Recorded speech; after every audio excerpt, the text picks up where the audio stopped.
Good evening. Tonight, we're tracing the complete history of the corn dog, from the ancient cultivation of maize in Mesoamerica and the medieval sausage-making traditions of Central Europe to the neon-lit midways of modern American state fairs.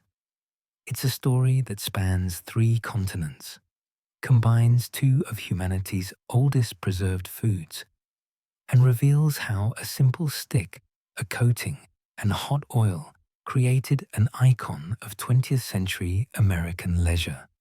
If you enjoy these deep dives into history, hit that like button and subscribe. Drop a comment telling me where you're watching from and what time it is where you are. It's always fascinating to see who's joining us from around the world, late at night or early morning, for these journeys into the past. Phone face down.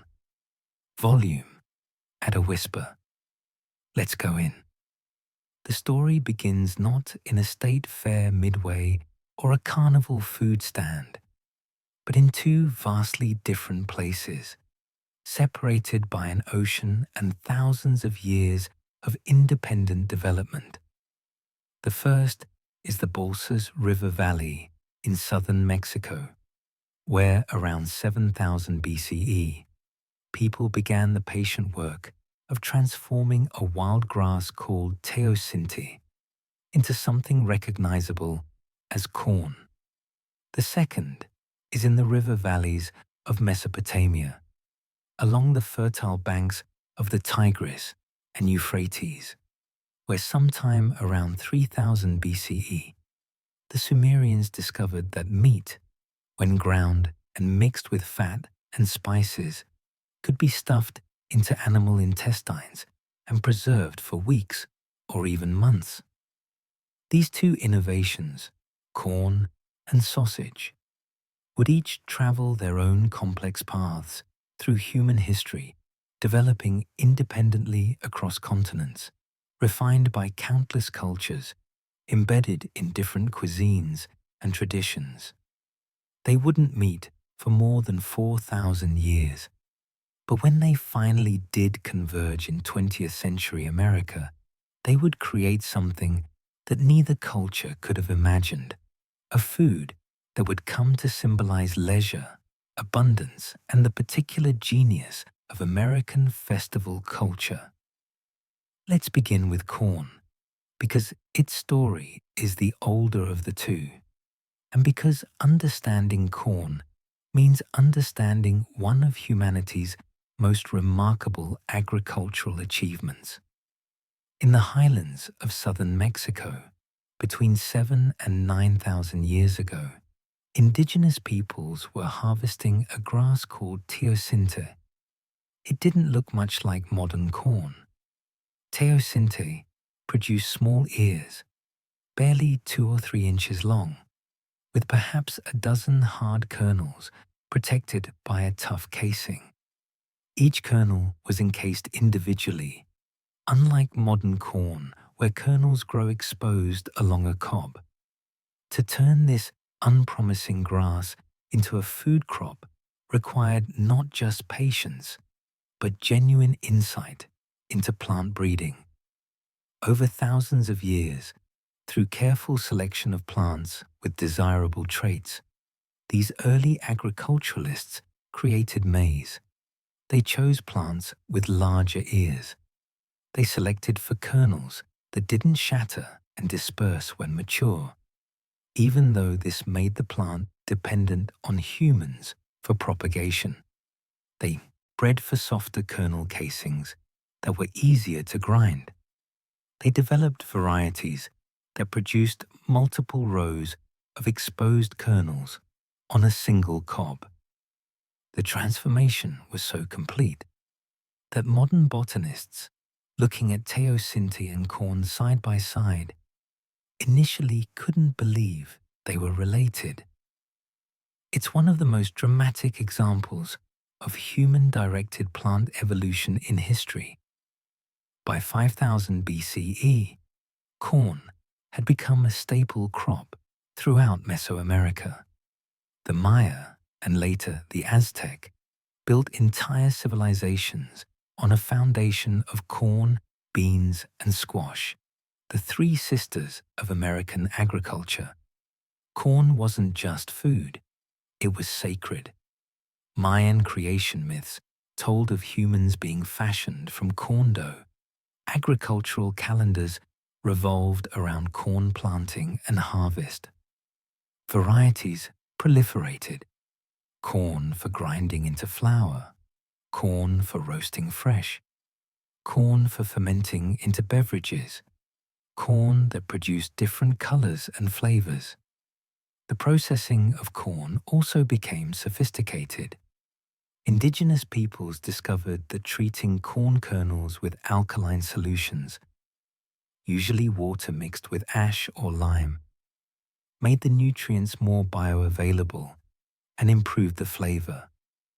This process, called nixtamalization, produces hominy and masa, the foundation of tortillas and tamales. Without this technique, populations dependent on corn would have suffered from pellagra, a disease caused by niacin deficiency. The indigenous peoples of the Americas had solved this problem through chemistry, even if they didn't understand the biochemistry behind it. By the time Europeans arrived in the Americas, corn agriculture had spread from southern Mexico to Canada, from coastal regions to high mountain valleys. Hundreds of varieties had been developed for different climates and purposes. Corn was as fundamental to life in the Americas as wheat was in Europe or rice in Asia. Now let's turn to the other half of our story, the sausage. While corn was being domesticated in Mexico, different cultures across the ancient world were discovering the advantages of preserved meat. The basic principle was simple. Fresh meat spoiled quickly, especially in warm climates. But if you ground the meat, mixed it with salt and fat, added spices that helped preserve it, and encased it in animal intestines, you could extend its usable life considerably. The intestine casing was crucial. It protected the meat, allowed for smoking or air drying, and created a portable package. The Sumerians, in ancient Mesopotamia, around 3000 BCE, left behind one of the earliest written references to sausage. Chinese texts from around 500 BCE describe various types of preserved meat products, including lap chong, a dried sausage that remains popular today. The ancient Greeks wrote about blood sausages, but it was the Romans who truly systematized sausage making and spread it throughout their empire. Roman soldiers carried dried sausages as field rations. Roman cookbooks described numerous varieties, some fresh, some aged, some smoked, some seasoned with exotic spices from distant provinces. The Latin word for sausage, salsus, simply meant salted, but the varieties were anything but simple. There were sausages made from pork, from lamb, from game animals. There were sausages flavored with pepper, with wine, with herbs. The Romans understood that sausage making was both preservation technology and culinary art. As the Roman Empire collapsed, sausage-making traditions fragmented and regionalized across Europe. Each area developed its own specialties based on local animals, available spices, and climate conditions. In Germany, where winters were cold enough for reliable meat preservation, fresh and lightly smoked sausages became staples. The Frankfurter emerged from Frankfurt, the Bratwurst from various regions, each city and town developing its own recipe, often guarded as a trade secret by butcher guilds. These guilds, which formed throughout medieval Europe, regulated not just sausage making, but all aspects of the meat trade. They controlled who could slaughter animals, who could sell meat, what quality standards had to be met. Becoming a master sausage maker required years of apprenticeship. The knowledge was practical and proprietary. The right blend of lean meat to fat, the proper seasoning ratios, the ideal drying or smoking times. This wasn't written down in cookbooks. It was transmitted from master to apprentice, refined over generations. By the late Middle Ages, European sausage traditions were highly developed, but intensely local. A sausage from Nuremberg was different from one made 50 miles away in Munich. Travel meant encountering new varieties. And crucially, these traditions were tied to specific animals, primarily pigs in most of Europe, and to specific preservation techniques suited to European climates. Then, in 1492, Christopher Columbus arrived in the Caribbean, and the two trajectories of our story began their slow convergence. Columbus returned to Europe with many things, including samples of maize. European agriculturalists looked at corn with curiosity, but not much enthusiasm. It grew well enough in Mediterranean climates, and by the mid-1500s, corn was being cultivated in Spain, Italy, and Portugal. But Europeans didn't understand nixtamalization, so they didn't know how to process corn properly. They saw it primarily as animal feed or as poverty food, something to eat when wheat was unavailable.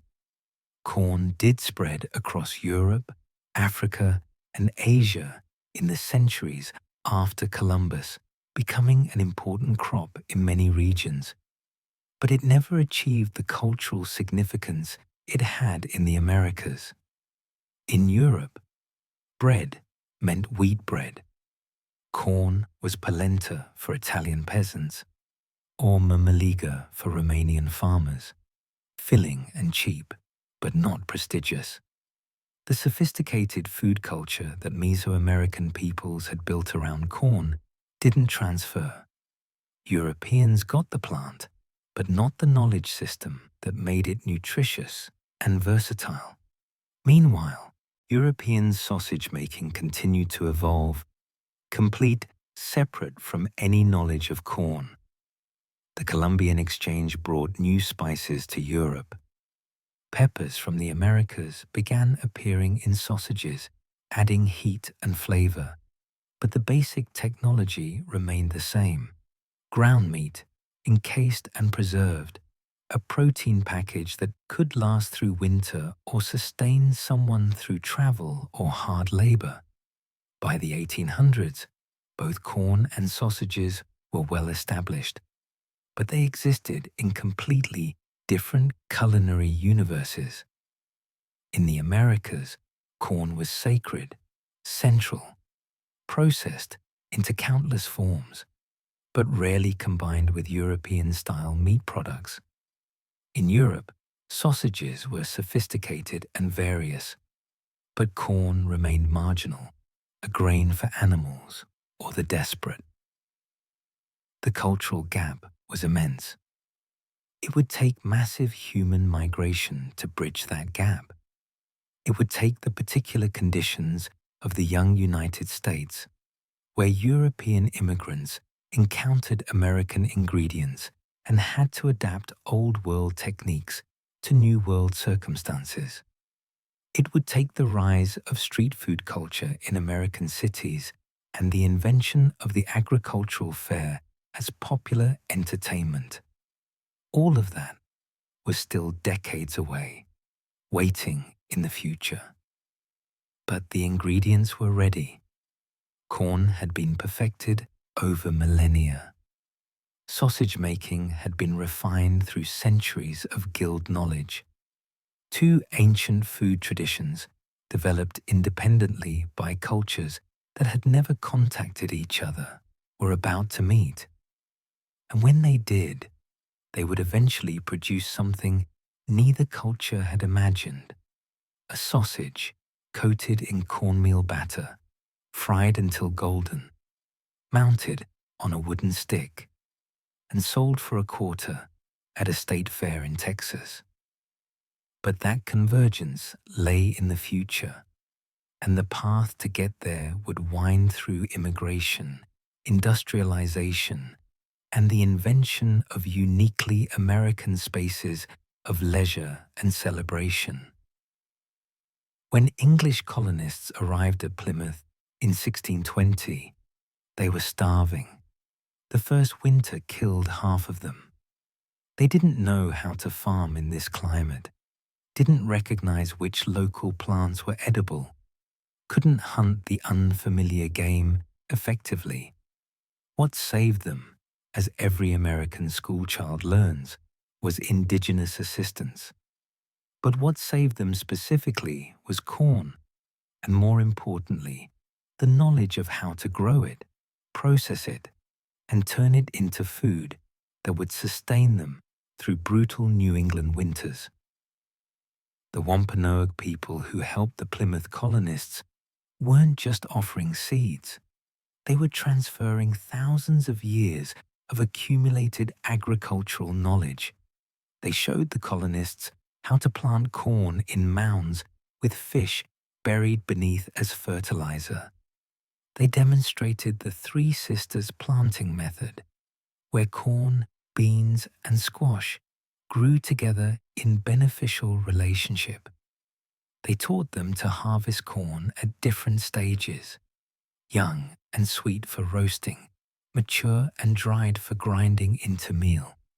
And crucially, they showed them how to process dried corn into hominy by treating it with wood ash lye, making the nutrients accessible and preventing the nutritional deficiency diseases that would later plague Europeans who adopted corn without adopting indigenous processing methods.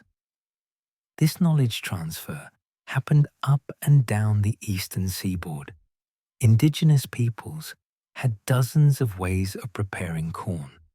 They made sagamite, a thick corn porridge. They produced nokahik, parched corn pounded into powder that could be mixed with water for instant nutrition while traveling. They baked corn cakes on hot stones. They created succotash by combining corn and beans. Each preparation method served a specific purpose, fit into seasonal cycles, and maximized the nutritional value of the crop. European colonists adopted these techniques out of necessity, but they adapted them through the lens of their own food culture. They had brought wheat with them, intending to recreate European agriculture in the New World. But wheat proved difficult in many American conditions. It required specific soil types, didn't tolerate the harsh winters of New England, and took too long to mature in northern climates. Corn, meanwhile, grew almost anywhere.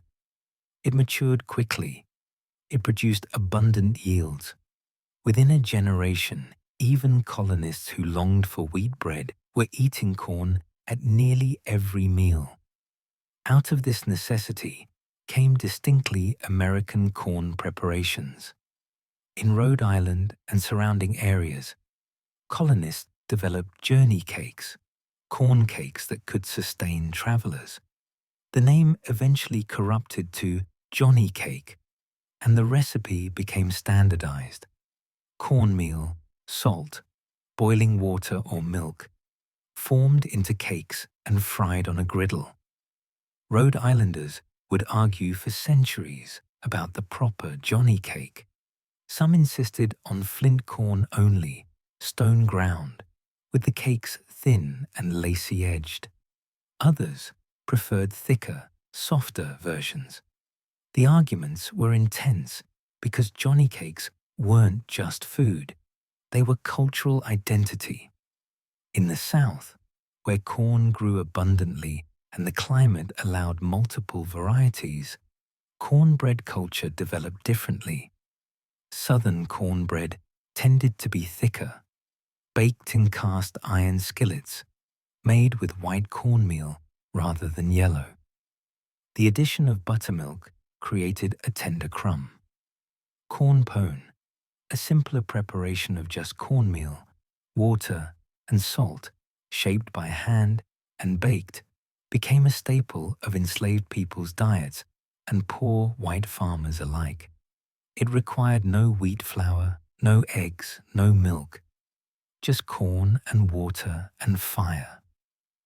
Hominy emerged as distinctly American, even though the technique came from indigenous peoples.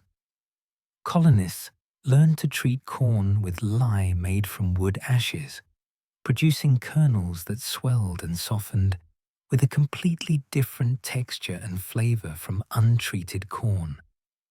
Hominy could be eaten as is, like a grain, or it could be ground when dried into hominy grits, which became a breakfast staple throughout the South. The transformation was both chemical and cultural. Hominy was American in a way that the wheat porridge could never be. New England developed its own corn traditions. Hasty pudding, cornmeal boiled with water or milk until thick, eaten with molasses or maple syrup or butter, became so common that Yale students formed the Hasty Pudding Club in 1770, which still exists today. The name suggested its primary virtue, speed. In a society where women spent enormous amounts of time on food preparation, hasty pudding could be made quickly, fed a family cheaply, and provided sustaining calories for farm labor. Indian pudding took longer, but became a beloved dessert. Cornmeal simmered slowly with milk, molasses, and spices like cinnamon and ginger, then baked for hours until it achieved a custard-like consistency. It was distinctly American, combining cornmeal with English pudding traditions and Caribbean molasses from the Triangle trade. By the late 1700s, it appeared in the first American cookbooks as an established classic. Regional variations proliferated because corn itself varied. Flint corn in the north produced harder kernels that ground into coarser meal, better for Johnny cakes and hasty pudding. Dent corn in the south, named for the dent that formed in each kernel as it dried, had a softer starch that made finer meal, better for cornbread. Flour corn, grown in some areas, had such soft starch that it could be ground almost to wheat flour fineness. Each variety suited different preparations, and different regions developed loyalty to their local corn and the dishes it produced. But even as Americans ate corn daily, they maintained a cultural hierarchy that placed wheat above it. Wheat flour was expensive, sometimes imported, and required more refined milling technology. White bread signified status. Cornbread signified poverty or rusticity. In cities like Boston and Philadelphia, wheat bread was what respectable people ate. Cornbread was what you ate when you couldn't afford better. This class distinction was reinforced by European attitudes. Travelers from Britain wrote dismissively about Americans' corn consumption. They associated it with poverty and poor taste. These attitudes infected Americans' self-perception, especially among the urban elite who wanted to prove that American civilization could match European refinement. Thomas Jefferson, who actually advocated for corn as a valuable crop, still served wheat bread at Monticello when entertaining important guests. The frontier told a different story. As Americans pushed westward through the Appalachians and into the Ohio River Valley, then further toward the Mississippi and beyond, corn went with them. Wheat required established mills with good millstones. Corn could be ground in small hand mills or even pounded in wooden mortars. A frontier family might go months without wheat flour, but would never be without cornmeal. Pioneer narratives are filled with descriptions of corn-based diets: mush for breakfast, cornbread for dinner, corn cakes for supper, day after day. The frontier experience was democratizing. When everyone ate corn because nothing else was available, it was harder to maintain pretensions about it being poverty food.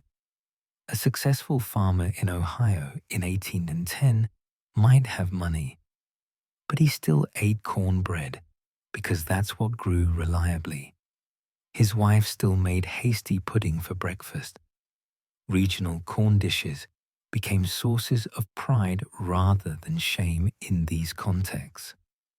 Milling technology began to improve in the early 1800s, which changed cornmeal's texture and versatility.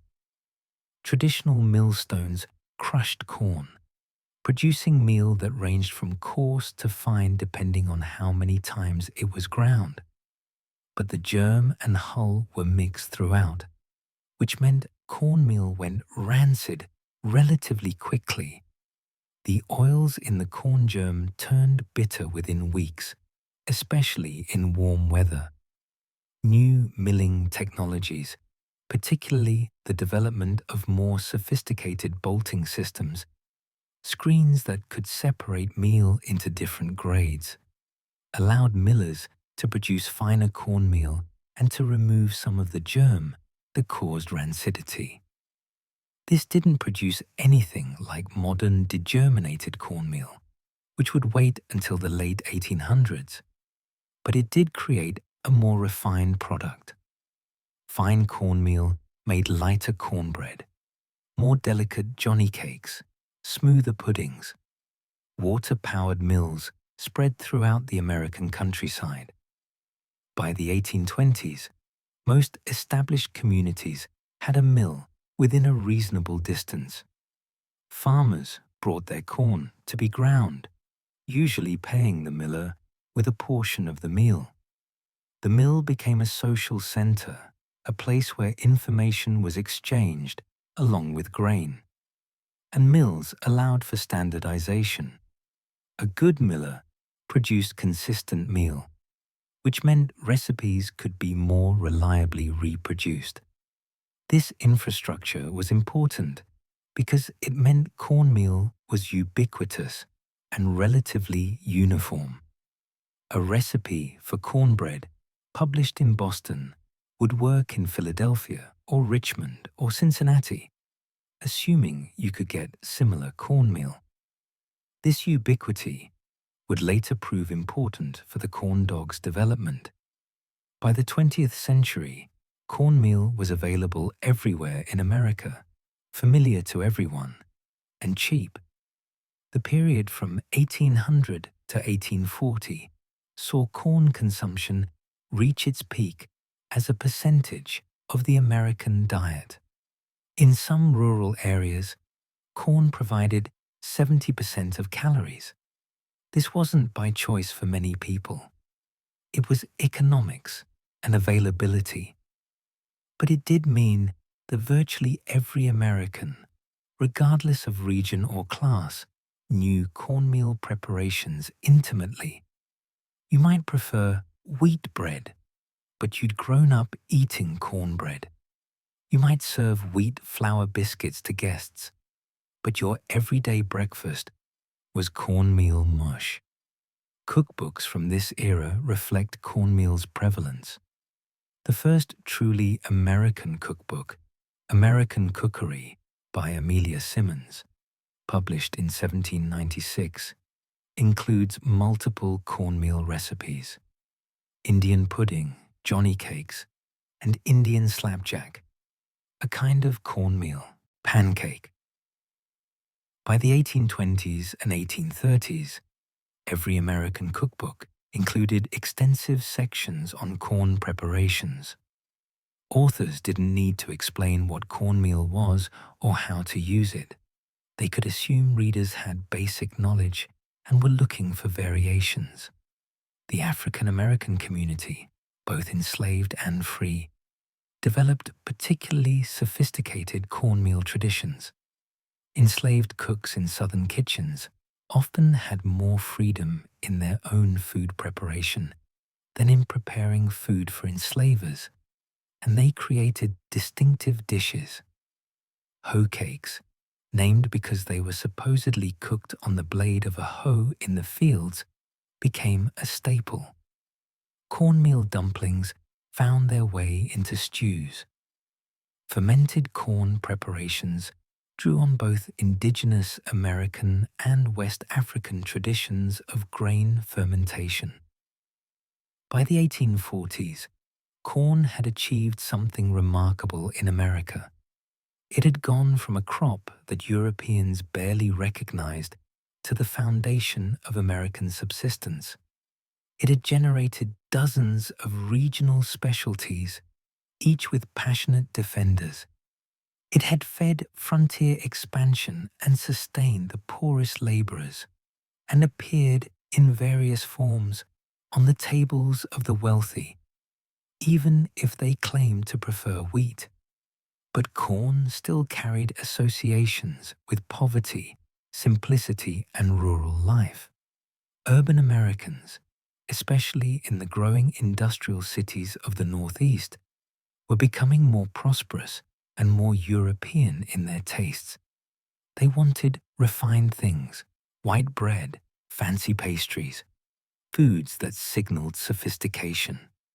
Corn was what farmers ate, what poor people ate, what you ate when you couldn't afford better. This was about to change, though not in ways anyone could have predicted. Because starting in the 1840s, a wave of German immigration was beginning that would transform American food culture.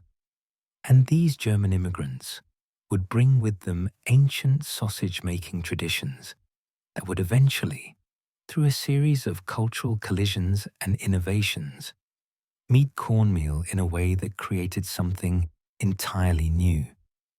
But that meeting was still decades away, waiting for the right combination of circumstances, the right technologies, and the right cultural moment. By the 1840s, corn was everywhere in America, but still considered peasant food, something about to change with waves of German immigration. In 1848, a series of failed democratic revolutions swept through the German states, and in their aftermath, thousands of politically active Germans decided that their futures lay across the Atlantic. They joined an already substantial flow of German immigration that had begun in the 1830s and would continue for decades. These weren't just refugees or the desperately poor. Many were skilled craftsmen, educated professionals, and experienced tradespeople. Among them were butchers who carried with them centuries of guild knowledge about meat processing and sausage making. The numbers were staggering. In the 1840s, over 400,000 Germans immigrated to the United States. In the 1850s, nearly 1 million more arrived. By 1880, Germans constituted the largest immigrant group in America, concentrated in cities like New York, Philadelphia, Cincinnati, Milwaukee, and St. Louis. They didn't simply assimilate and disappear into American culture. Instead, they created German neighborhoods, German language newspapers, German churches, and social clubs, and crucially for our story, German butcher shops. A German butcher shop in 1850s Cincinnati or Milwaukee was a different thing entirely from an American butcher shop. American butchers typically sold fresh cuts of meat, beef, pork, lamb, and perhaps some basic preparations like ground meat or simple salt-cured products. German butchers, by contrast, were Wurstmachers, sausage makers, carrying knowledge that had been codified in guild regulations over hundreds of years. They knew dozens of sausage varieties, each with specific meat blends, seasoning profiles, casing types, and preparation methods. The shop itself looked different.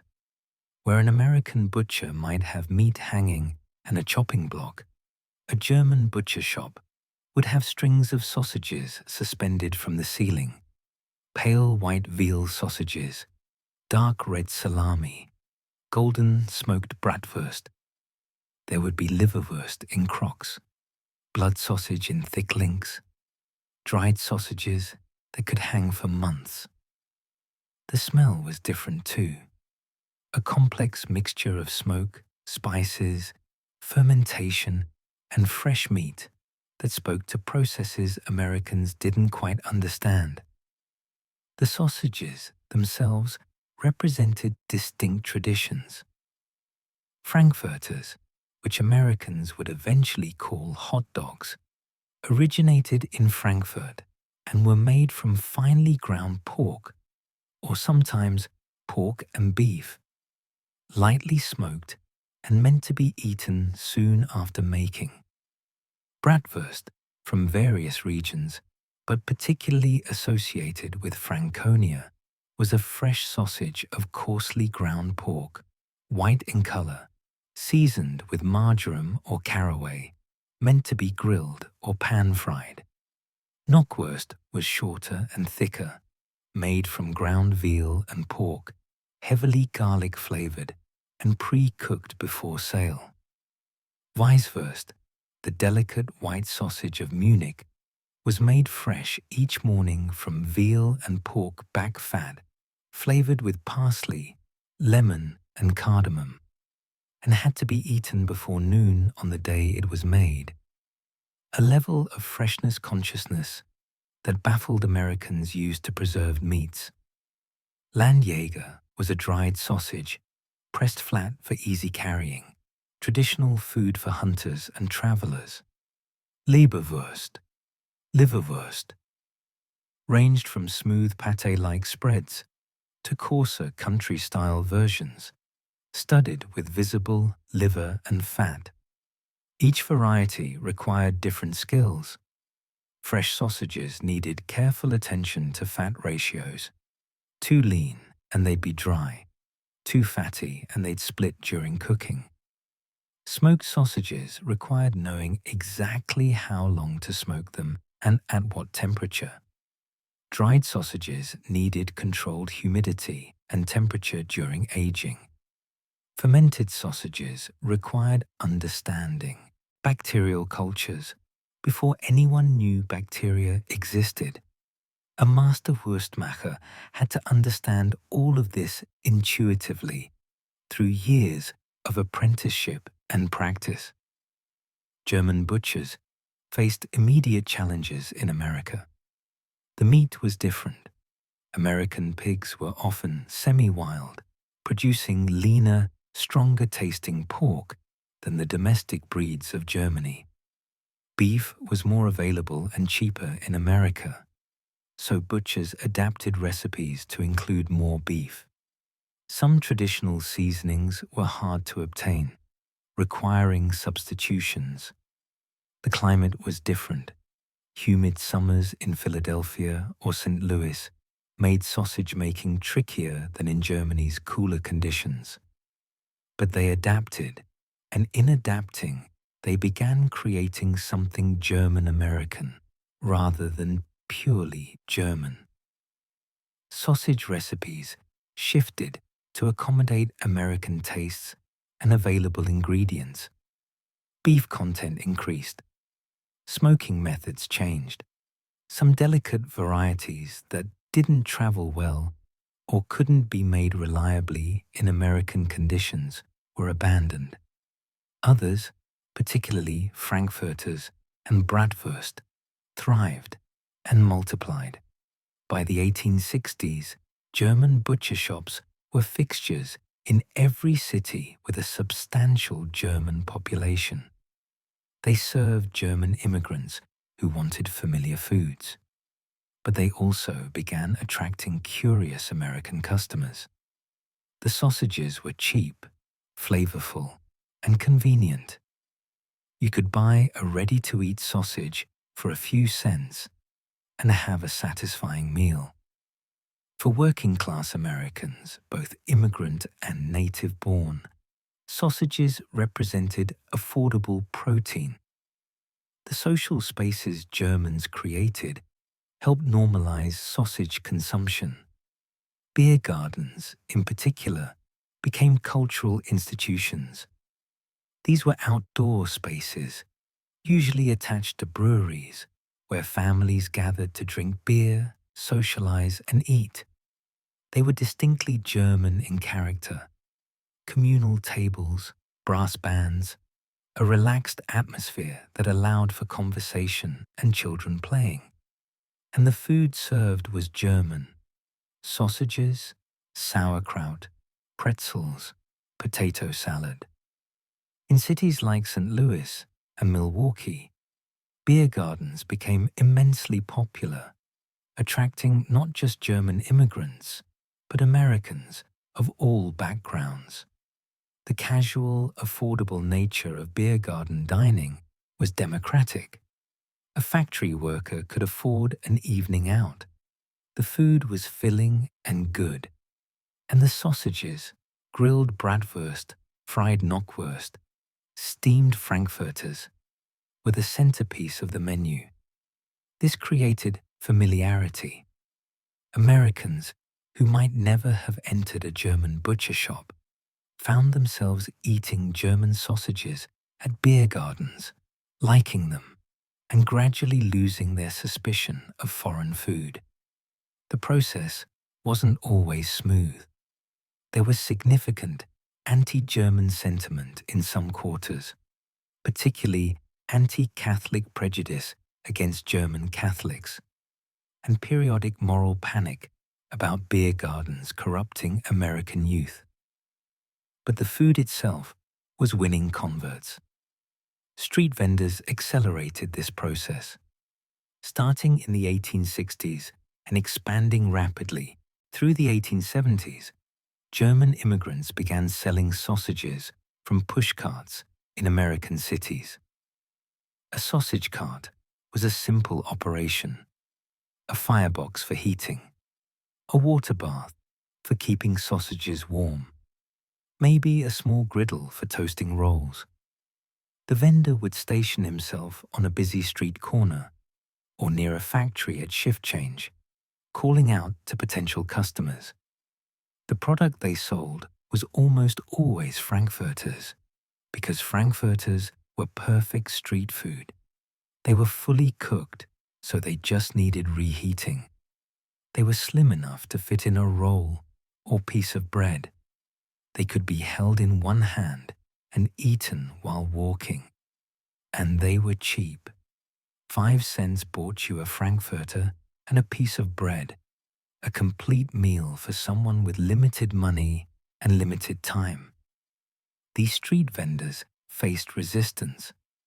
Some American cities tried to regulate them heavily or ban them outright, seeing them as unsanitary nuisances. There was definitely an element of anti-immigrant prejudice in these efforts. German vendors were dirty. Their food was suspect. They cluttered American streets with their foreign ways. But the customers kept coming, and gradually the vendors became accepted features of urban life. The terminology was evolving too. Americans struggled with German names. Frankfurter was manageable, though it often got shortened. Bratwurst was harder to pronounce. By the 1870s, Americans were developing their own slang. Some called frankfurters red hots because of their color. Others called them conies in some regions. The term hot dog wouldn't appear until the 1890s, but the linguistic simplification was already happening. German sausage names were being Americanized. The sausages themselves were changing too, becoming more uniform and less varied than in Germany. American customers didn't want 20 varieties. They wanted one or two reliable options. Frankfurt-style sausages dominated because they were versatile and familiar. Bratwurst remained popular in areas with heavy German populations, but more obscure varieties faded away, either because ingredients weren't available or because there wasn't sufficient demand to justify making them. German butchers noticed this and responded practically. Why maintain elaborate production of a sausage that sold slowly when you could focus on frankfurters that sold by the hundreds? Economic pressure pushed toward standardization. The most successful German butchers were those who could produce consistent, safe, affordable sausages in quantity. The artisanal complexity of German sausage making began simplifying toward industrial efficiency. By 1880, German sausages had achieved something remarkable in America. They'd gone from foreign curiosity to everyday food for millions of people. You could buy a frankfurter on nearly any street corner in major cities. German butcher shops were thriving businesses, often run by second-generation German Americans who spoke English fluently and understood American tastes. Beer gardens were popular entertainment venues where Americans of all backgrounds mingled. But there was still a divide. Sausages were urban food, immigrant food, working-class food. They were popular, but they weren't respectable. Middle-class Americans might enjoy a sausage at a beer garden, but they wouldn't serve sausages at a dinner party. Rural Americans, unless they lived in areas with German populations, often had never encountered German-style sausages. The food remained somewhat exotic, somewhat suspect, definitely not part of mainstream American cuisine. The technology of sausage making was also advancing during this period. Mechanical meat grinders, which became common in the 1870s, replaced hand chopping and made sausage production faster and more consistent. Improved refrigeration, though still rudimentary, allowed for better meat storage. Some German butchers were beginning to experiment with larger-scale production, supplying multiple shops or vendors rather than just selling from their own establishment. These technological changes mattered because they made sausages cheaper and more available. A mechanical grinder could produce in an hour what took a skilled butcher all day by hand. Better refrigeration meant less waste from spoilage. Economies of scale were beginning to appear. The sausage was becoming not just an immigrant specialty, but a commodity, something that could be mass-produced and mass-distributed.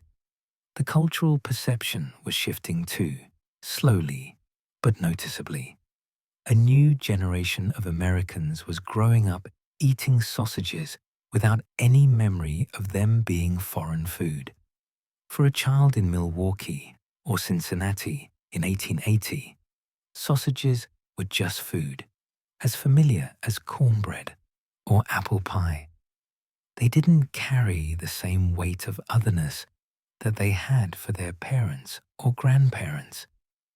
This generational shift would prove crucial, because for sausages to become truly American, to be transformed into something like the corn dog, they needed to lose their Germanness, to become simply American food available to everyone. That process was happening organically through decades of immigration, adaptation, and cultural mixing. But it still needed something more, a context where sausages could be presented not as ethnic food, but as American entertainment food, as part of American leisure and celebration. German sausages were becoming American by the 1880s, but they still needed a breakthrough, something that would happen at a place where Americans gathered to marvel at the new. The American Agricultural Fair began as something practical and educational, a gathering where farmers could compare livestock, examine new equipment, and learn improved techniques. The first such fairs appeared in the early 1800s, modest affairs held in courthouse squares or open fields, lasting perhaps a day or two. Farmers brought their best animals for judging. Local women displayed preserves and needlework. A few merchants might set up tables to sell tools or seeds. The atmosphere was serious, focused on agricultural improvement and community pride.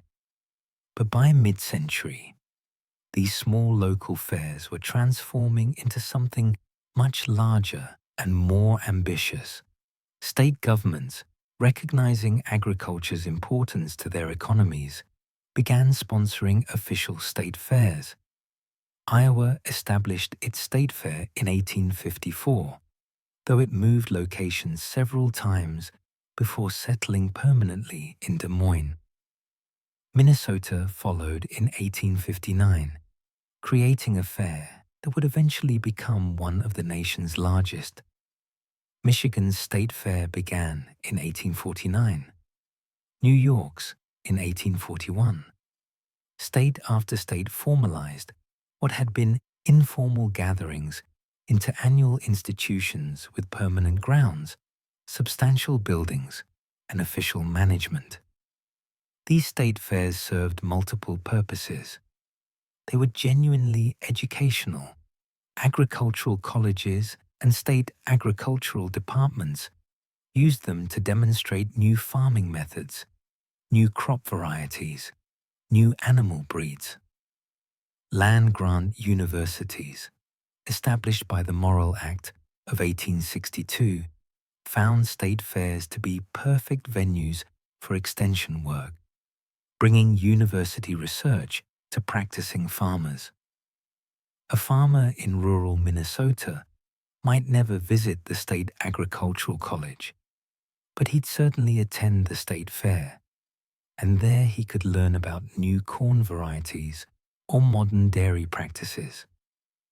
The fairs were also competitive, and competition drove improvement. Premiums were awarded for the best bull, the finest quilt, the largest pumpkin, the most perfect ear of corn. These weren't trivial prizes. Winning meant recognition, local fame, and often the ability to charge more for breeding stock or seeds. Farmers prepared all year for state fair competition. Women perfected their recipes and crafts. The competitive element transformed the fair from a mere exhibition into something with stakes, with drama, with winners and losers.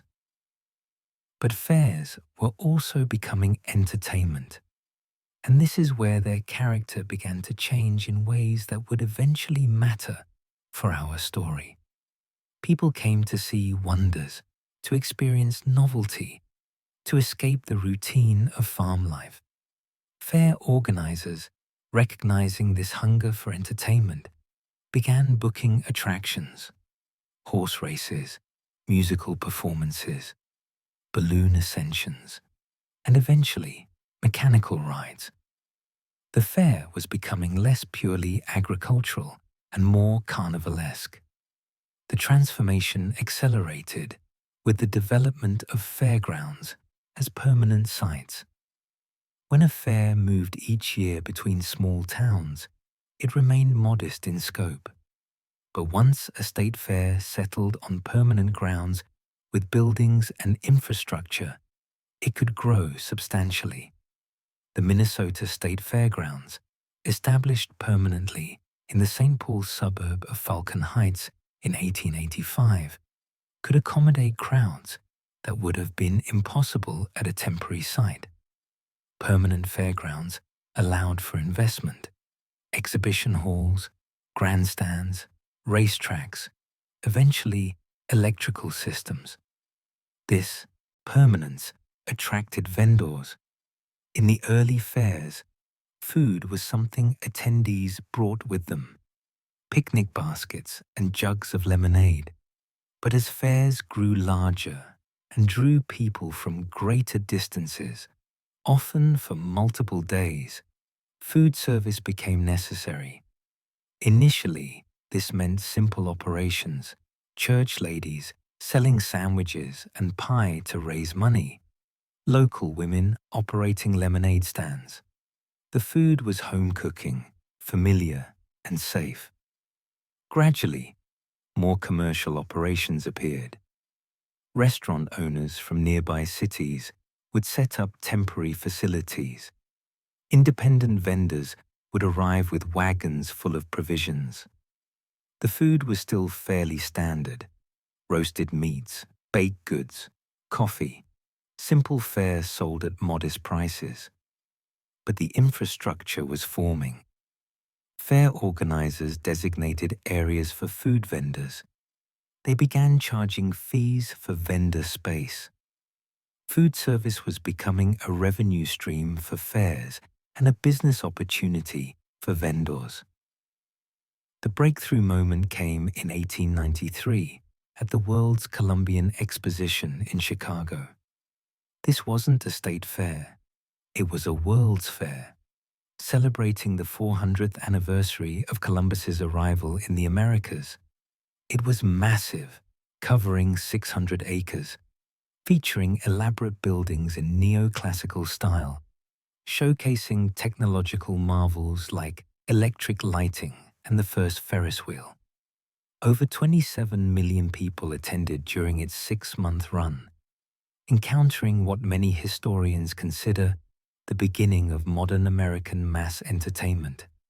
The exposition introduced the concept of the Midway, specifically the Midway Plaisance, a mile-long strip featuring amusements, exotic villages, and concessions.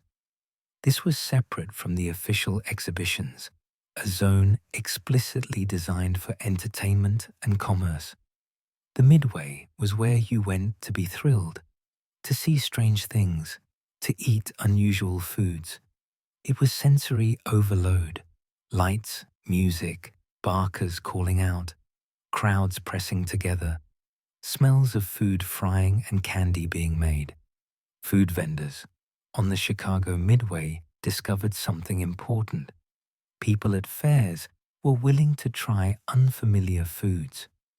Away from home, caught up in the excitement and novelty, their normal caution disappeared. Vendors sold Cracker Jack, a caramel popcorn that became permanently associated with American snacking. They sold hamburgers, which weren't yet standard American food. They sold ice cream cones, though the idea of edible containers wouldn't become widespread for another decade. They experimented constantly, looking for the next thing that would attract lines of customers. The Midway concept spread rapidly to state fairs. Fair organizers realized they could increase attendance by offering not just agricultural education, but also thrilling entertainment.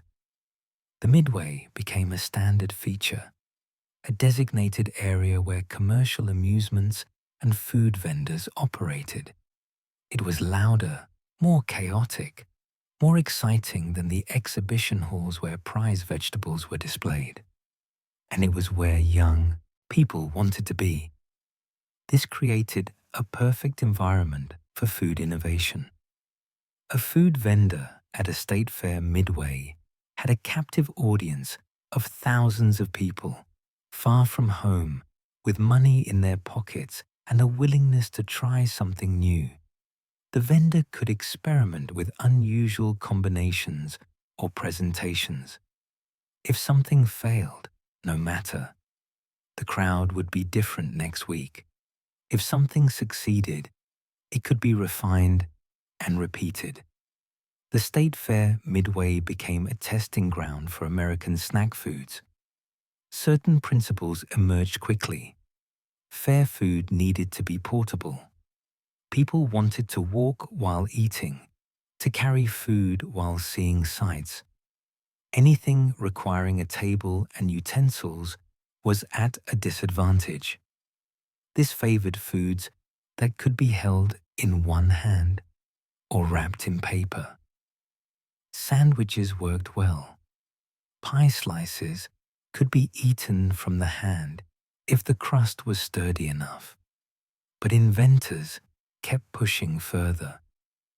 The concept of food on sticks appeared in various forms. Vendors had been selling roasted meat on skewers for centuries. That wasn't new. But at American fairs in the 1890s, the stick became a deliberate design feature. A stick provided a handle, kept hands clean, and made food easy to eat while walking. Vendors began putting all sorts of things on sticks.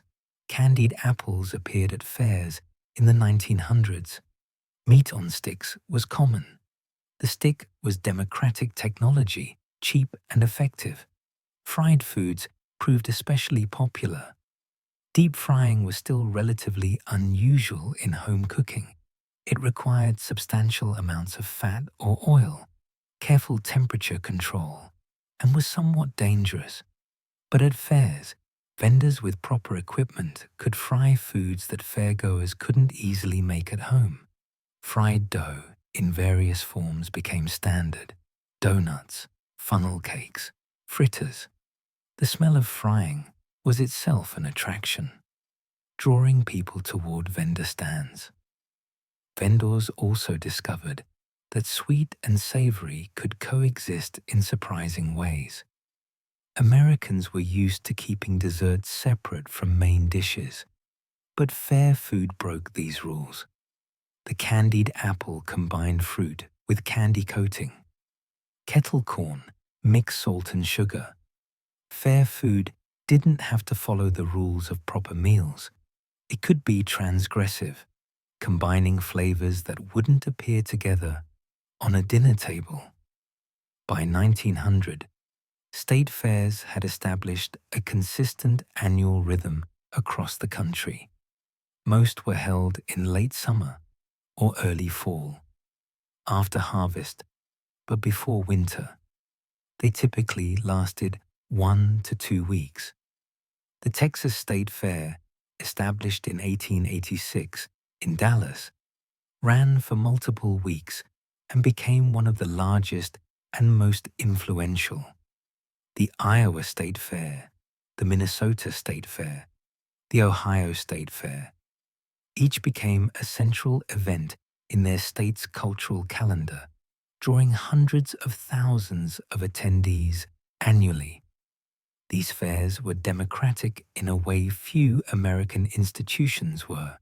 Rich and poor attended together. Farm families saved all year to afford the trip. City dwellers came out to see agricultural displays and mock rural life.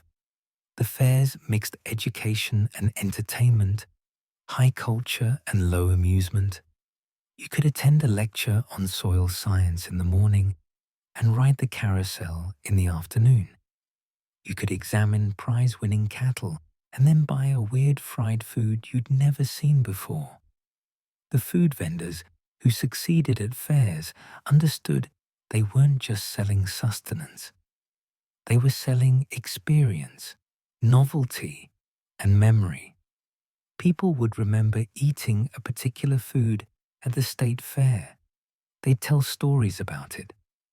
A food that became associated with fairs could achieve something more valuable than just sales.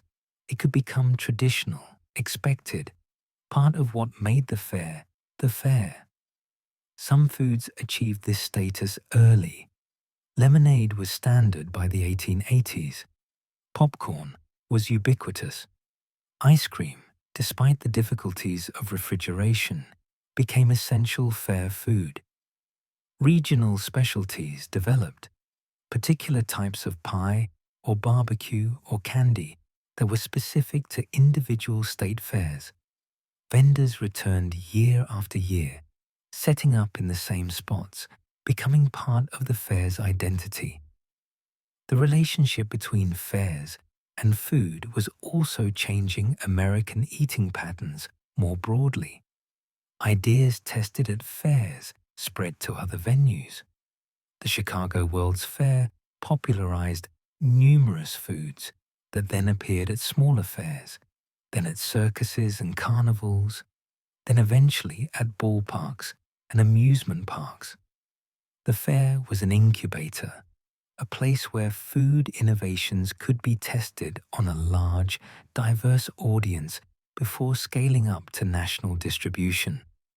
Technology was making this innovation easier. By 1900, vendors had access to portable cooking equipment that would have been impossible decades earlier. Cast iron cook stoves designed for portability, insulated containers for keeping things cold or hot. Eventually, small generators that could power electric equipment.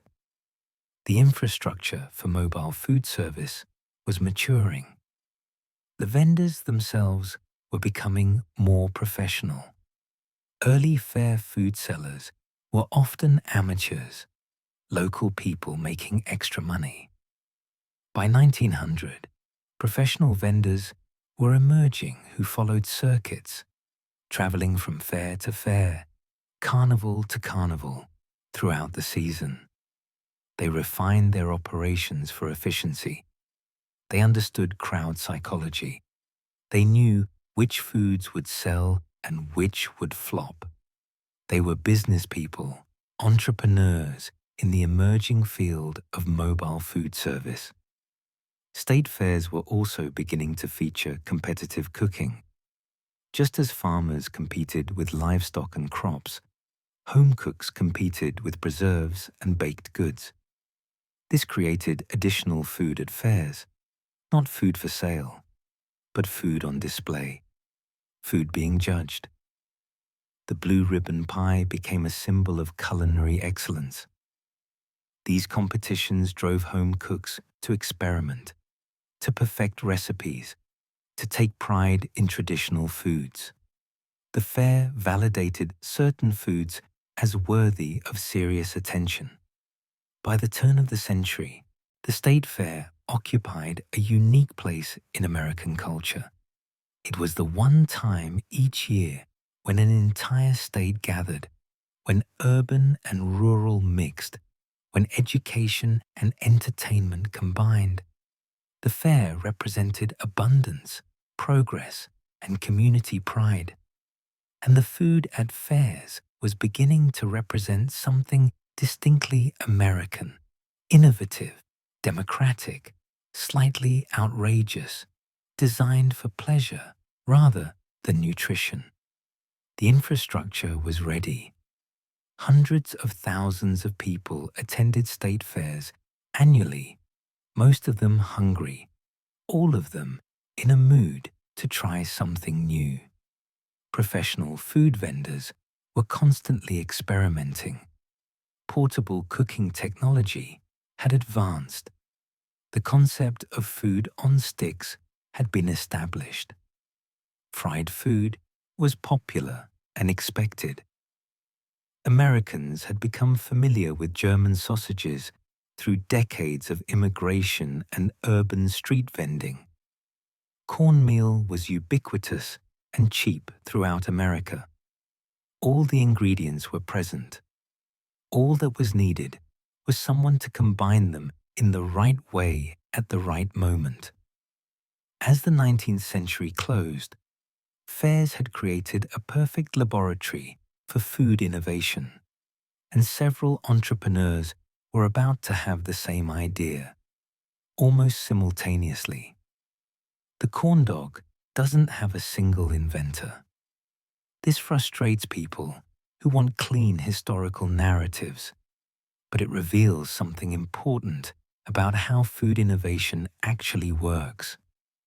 When conditions are right, when technology, ingredients, markets, and cultural readiness all align, multiple people often solve the same problem simultaneously, independently arriving at nearly identical solutions.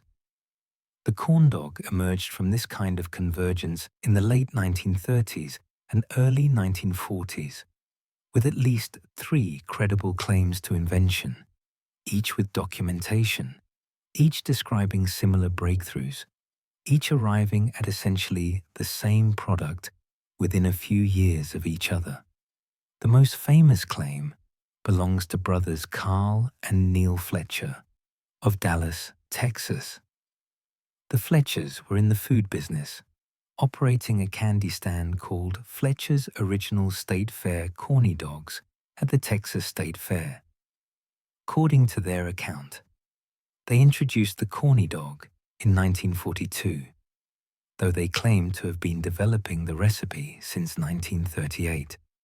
Their story emphasizes the technical challenge they faced, creating a cornmeal batter that would stick to a hot dog during deep frying without sliding off or becoming soggy. The Fletcher brothers understood what they were trying to achieve. Hot dogs were popular fair food, but eating them required 2 hands, one for the hot dog, one for the bun. This was inefficient for people walking through a crowded midway. If the hot dog could be mounted on a stick and coated with something that eliminated the need for a bun, you'd have perfect one-handed fair food. The coating needed to be substantial enough to feel like a complete meal, complement the hot dog's flavor, and hold together during frying and eating. Cornmeal batter was the obvious choice. Cornmeal was cheap, quintessentially American, and created a crispy coating when fried. But early experiments failed. According to Neil Fletcher's later accounts, the batter would slip off during frying, leaving the hot dog partially naked, or the batter would separate from the hot dog while cooking, creating an unappetizing mess, or it would absorb too much oil and become greasy and heavy. The brothers spent months refining the recipe, adjusting the ratio of cornmeal to flour, experimenting with different liquids, trying various temperatures and frying times. The breakthrough came with the right combination of ingredients and technique. The batter needed to be thick enough to cling, but thin enough to fry properly. It needed some wheat flour mixed with cornmeal for structure and adhesion. It needed eggs for binding. The consistency had to be precisely right. Too thick and it clumped unevenly, too thin and it dripped off. The oil temperature was critical, too hot and the outside burned before the inside cooked. Too cool and the coating absorbed oil and became sodden. The stick presented its own challenges. It needed to be inserted deeply enough to hold the hot dog securely, but not so far that it broke through the other end. The hot dog needed to be dried before dipping. Any surface moisture would prevent the batter from adhering. Some accounts suggest the Fletchers froze their hot dog slightly to make insertion easier and to help the batter set. The stick itself needed to be smooth enough not to splinter, but rough enough to grip the hot dog. By 1942, the Fletchers had a product they were confident in. They set up at the Texas State Fair and began selling what they called corny dogs. The name was straightforward: corn coating, hot dog, corny dog. The product was an immediate success. Fairgoers loved the convenience, the taste, and the novelty. The Fletcher brothers could produce them quickly. Dip, fry for 3 to 4 minutes, drain briefly, hand to customer. At peak times, they were selling hundreds per hour. But the Fletchers weren't alone. In Rockaway Beach, Oregon, a different group was working on nearly identical product. George Boyington and his business partner were developing what they would call the Pronto Pup. Their timeline is slightly murky.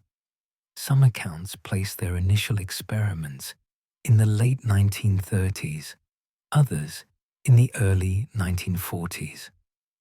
But by 1942, they were definitely selling batter-dipped hot dogs on sticks at county fairs and beach resorts in Oregon and Washington. The Pronto Pup differed slightly from the Corny Dog in its batter formulation. The exact recipe was proprietary, but it reportedly contained less cornmeal and more wheat flour, creating a slightly different texture and color, less yellow, less coarse, smoother. The name Pronto Pup suggested speed and convenience, and it had a catchy, alliterative quality that made it memorable. The Pronto Pup team was also more focused on franchising from the start, seeing their product as something that could be systematized and sold to multiple operators. A third claim comes from Stanley S. Jenkins of Buffalo, New York, who filed a patent application in 1927 for a combined dipping, cooking, and article holding apparatus. The patent described a method for dipping frankfurters in batter and frying them while mounted on sticks. If Jenkins's timeline is accurate, it would make him the earliest inventor. However, there's little evidence that Jenkins successfully commercialized his invention or that anyone knew about it beyond the patent filing. Patents often sit unused, representing ideas that never quite made it to market. Why did multiple people solve this problem at the same time? The answer lies in convergence. By the late 1930s, all the necessary elements were in place and obvious to anyone working in fair food. Hot dogs were already popular fare items, usually served in buns. Food on sticks had proven successful: candied apples, various meat skewers. Deep frying was standard fare food technology. Cornmeal was ubiquitous and associated with American regional cuisine. The only thing missing was putting these elements together in the right way. The technical challenges were real, but not insurmountable. Anyone with experience in fair food and some culinary knowledge could work through the problems with enough experimentation. The batter adhesion issue was solvable through trial and error. The stick insertion was a matter of technique. The frying process required practice, but used standard equipment. These weren't breakthroughs requiring scientific knowledge or rare ingredients. They were craft refinements, the kind any experienced cook could achieve with patience. The competitive environment of fairs also encouraged parallel development. Vendors watched each other constantly, noting what sold well, trying to improve on successful ideas. If one vendor started selling something that attracted long lines, others would attempt their own versions. There may have been even more inventors than we know about. Vendors who created something similar but never documented it, never promoted it beyond their own stand, never filed for patents or trademarks. The naming battles revealed the commercial instincts at work. Corny Dog was descriptive and straightforward. Pronto Pup was more playful and brand-focused. Neither name initially dominated. Regional variation persisted for decades, with different vendors calling the product different things. Some called them corn dogs. Some said corny dogs. Some used Pronto Pups, even when not affiliated with that brand. The linguistic diversity reflected the fact that no single inventor controlled the product. Patent and trademark applications followed as vendors realized they'd created something valuable. The Fletcher brothers trademarked Fletcher's original State Fair corny dogs for their specific operation. The Pronto Pup team trademarked their name and began franchising. But the basic concept, a hot dog coated in cornmeal batter, fried, and served on a stick, couldn't be patented. It was too simple, too obvious, too much a combination of existing elements. Anyone could make corn dogs. They just couldn't use protected names. This open nature would prove crucial to the corn dog's spread. If one company had controlled the concept through airtight patents, corn dogs might have remained a regional specialty. But because multiple vendors could produce them independently, because the recipe was discoverable through experimentation, because the equipment needed was standard, corn dogs could proliferate rapidly. Any fair food vendor with a deep fryer could add corn dogs to their offerings. The early 1940s saw corn dogs spreading from their invention points to other fairs. Vendors who'd encountered them in Texas or Oregon brought the idea to their home states.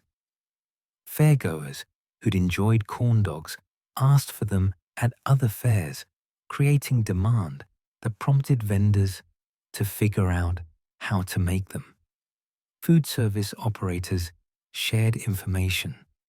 The recipe wasn't a carefully guarded secret, but a practical formula that people traded or sold to each other. World War II interrupted this spread, but also accelerated certain trends. The war emphasized portable, efficient foods. Rationing made expensive ingredients scarce, but cornmeal and hot dogs remained relatively available. Fair attendance dropped during the war years as gasoline rationing limited travel and young people entered military service. But when fairs resumed after the war, there was pent-up demand for entertainment and celebration. The corn dog that emerged from these various invention moments was remarkably consistent despite its multiple origins. It was always a hot dog, not another type of sausage. The American preference for frankfurters had become established through decades of German immigration and street food vending. It was always on a stick, usually a wooden skewer, long enough to provide a good handle. The coating was always cornmeal-based, though exact ratios varied. And it was always deep-fried to a golden brown, creating a crispy exterior that contrasted with the juicy hot dog interior. The taste profile was distinctly American. The cornmeal coating tasted of cornbread, connecting to traditional American cuisine. The hot dog provided savory meat flavor and satisfying texture. The frying added richness and crispiness. It was sweet and savory simultaneously. The cornmeal batter often contained sugar, while the hot dog was salty and meaty. This combination wasn't sophisticated, but it was satisfying, hitting multiple pleasure points at once. The corn dog also looked distinctive. The golden coating, the protruding stick, the compact cylindrical shape. It was visually recognizable from a distance. This mattered in the crowded, chaotic environment of a fair midway. A vendor could hold up a corn dog and potential customers would immediately recognize what was being offered. The appearance itself became advertising.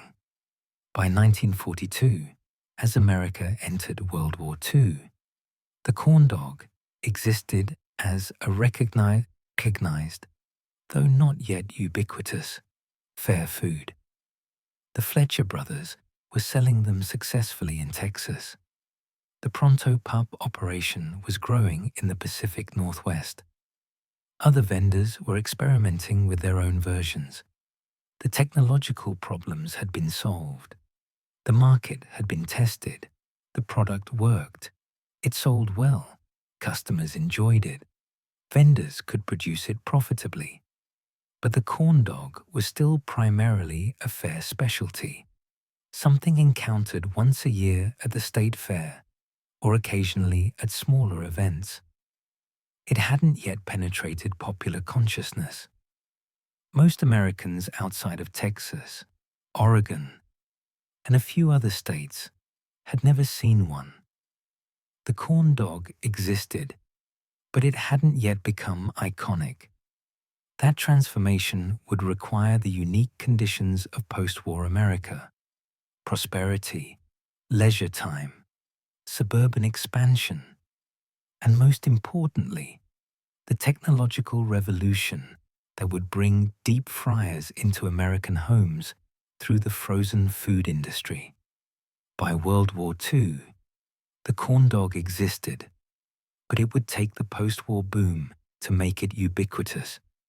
When the veterans came home in 1945 and 1946, they returned to an America flush with manufacturing capacity, rising wages, and pent-up consumer demand.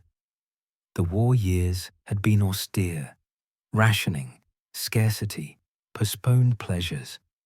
Now, with peacetime declared and paychecks steady, Americans wanted to enjoy themselves. They wanted entertainment, novelty, and experiences that felt abundant and carefree. The state fair, which had continued through the war years but in diminished form, was perfectly positioned to meet this hunger for celebration. State fair attendance surged. The Iowa State Fair, which had drawn around 300,000 people in the war years, saw attendance climb toward 500,000 by the late 1940s.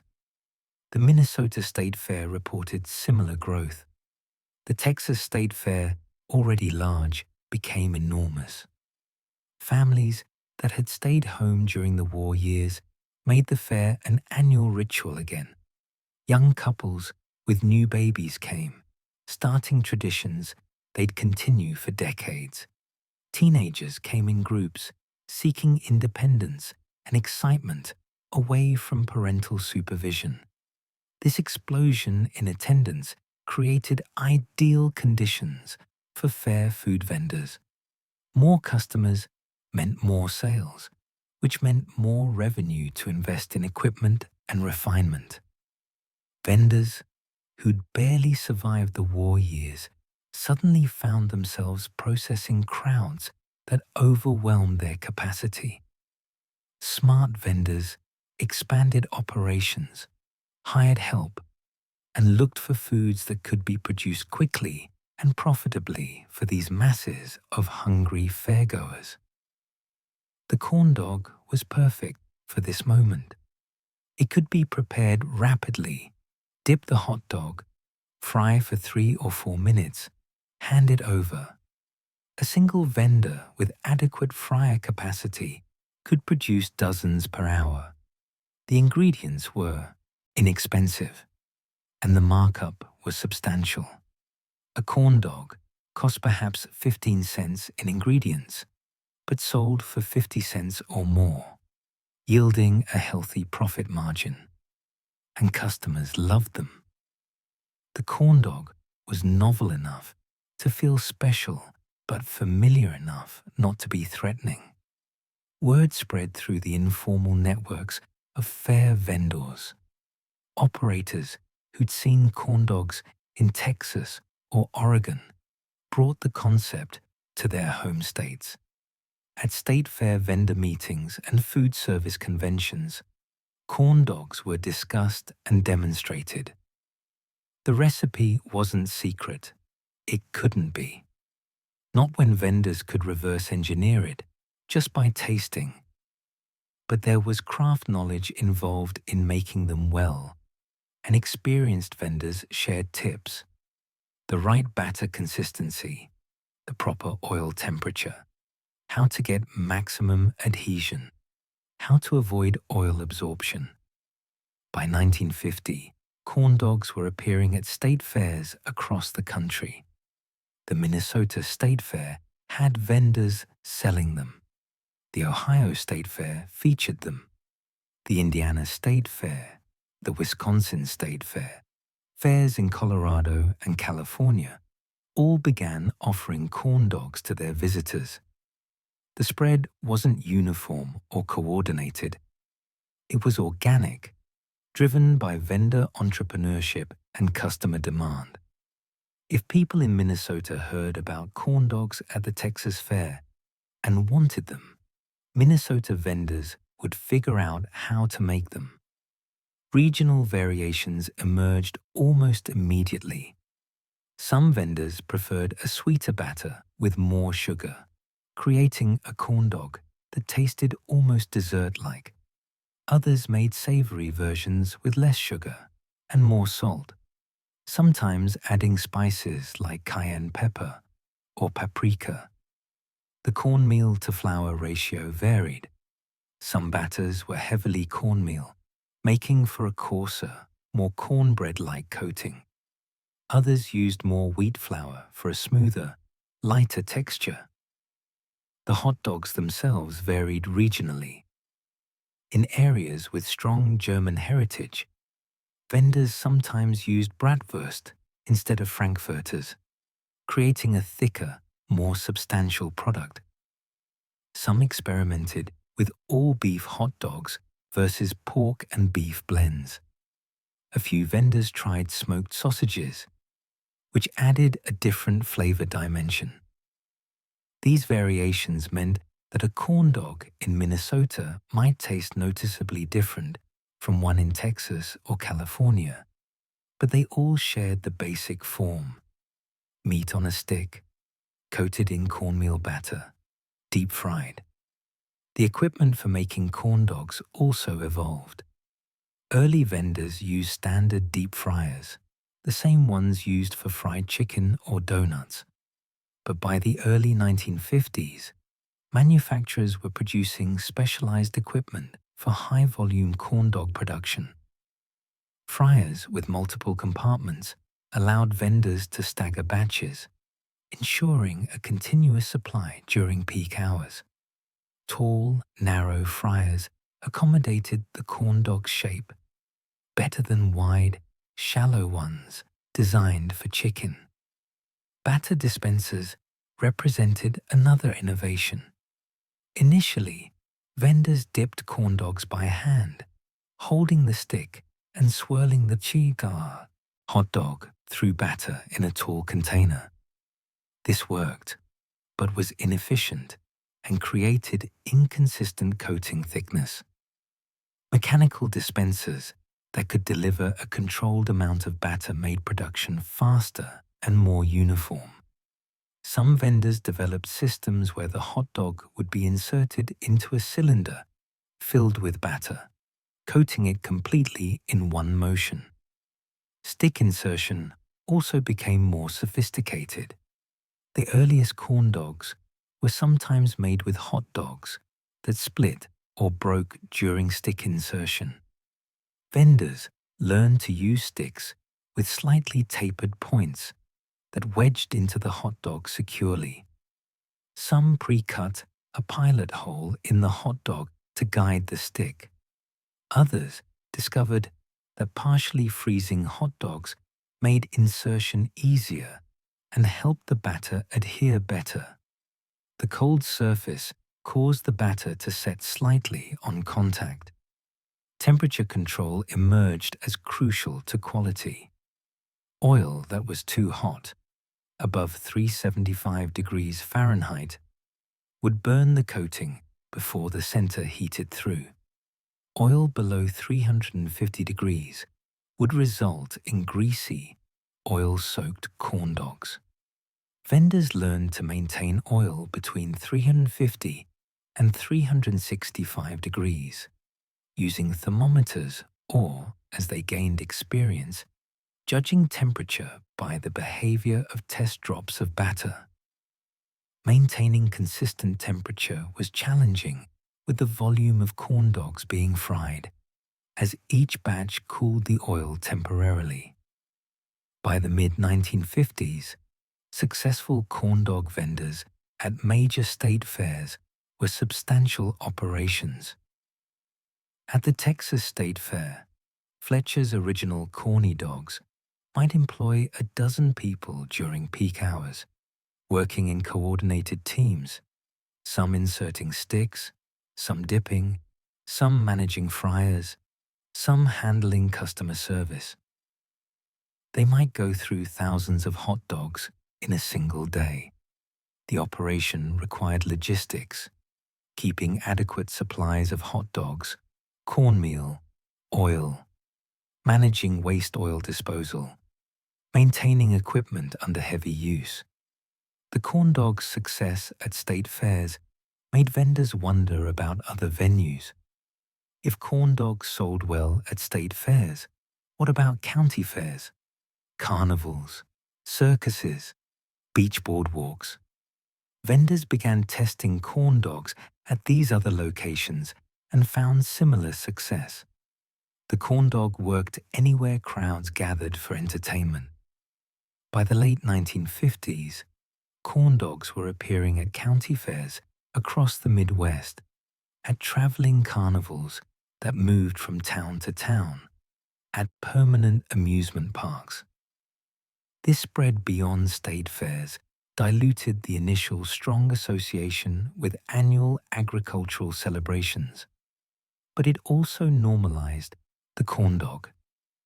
Instead of being something you encountered once a year, corn dogs became something you might encounter several times each summer at different events.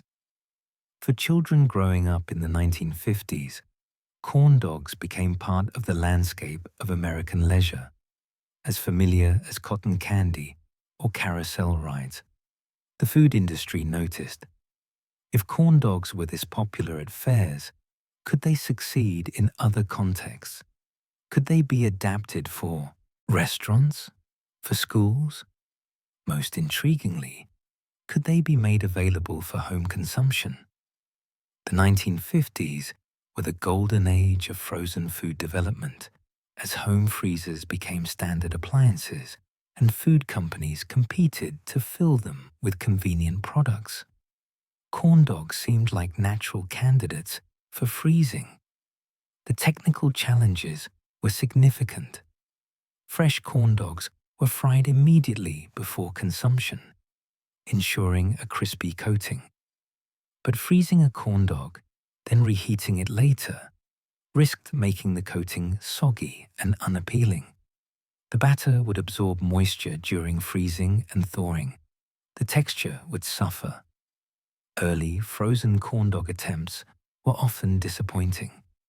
They tasted fine, but lacked the textural contrast between crispy coating and juicy hot dog that made fresh corn dogs satisfying. Food scientists worked on solutions. Some companies experimented with par-frying corn dogs, frying them partially to set the coating, but not fully cook them, then freezing. The consumer would finish cooking them at home. Others tried different batter formulations, designed to retain crispness better after freezing. Some added ingredients that would help the coating stay crispy when reheated, modified starches, particular types of flour, emulsifiers. By the late 1950s, a few companies had frozen corn dogs on the market. They weren't perfect replicas, of fresh State Fair corn dogs, but they were acceptable. Instructions typically called for oven heating rather than deep frying. Most home cooks weren't comfortable with deep frying, and many homes lacked adequate equipment. Oven-heated corn dogs were inevitably less crispy than fried ones, but they were convenient. A mother could pull corn dogs from the freezer, heat them in the oven while preparing the rest of dinner, and have a meal component that children found exciting.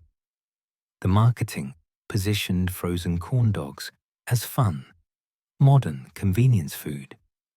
Advertisements showed happy children eating corn dogs at backyard gatherings or as after-school snacks. The State Fair Association was sometimes invoked, bring the fair home. But increasingly, corn dogs were presented as just another convenient option in the modern American kitchen.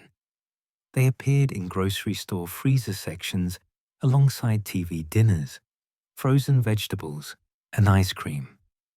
Schools began serving corn dogs in cafeterias, recognizing that children liked them and they were easy to prepare in quantity.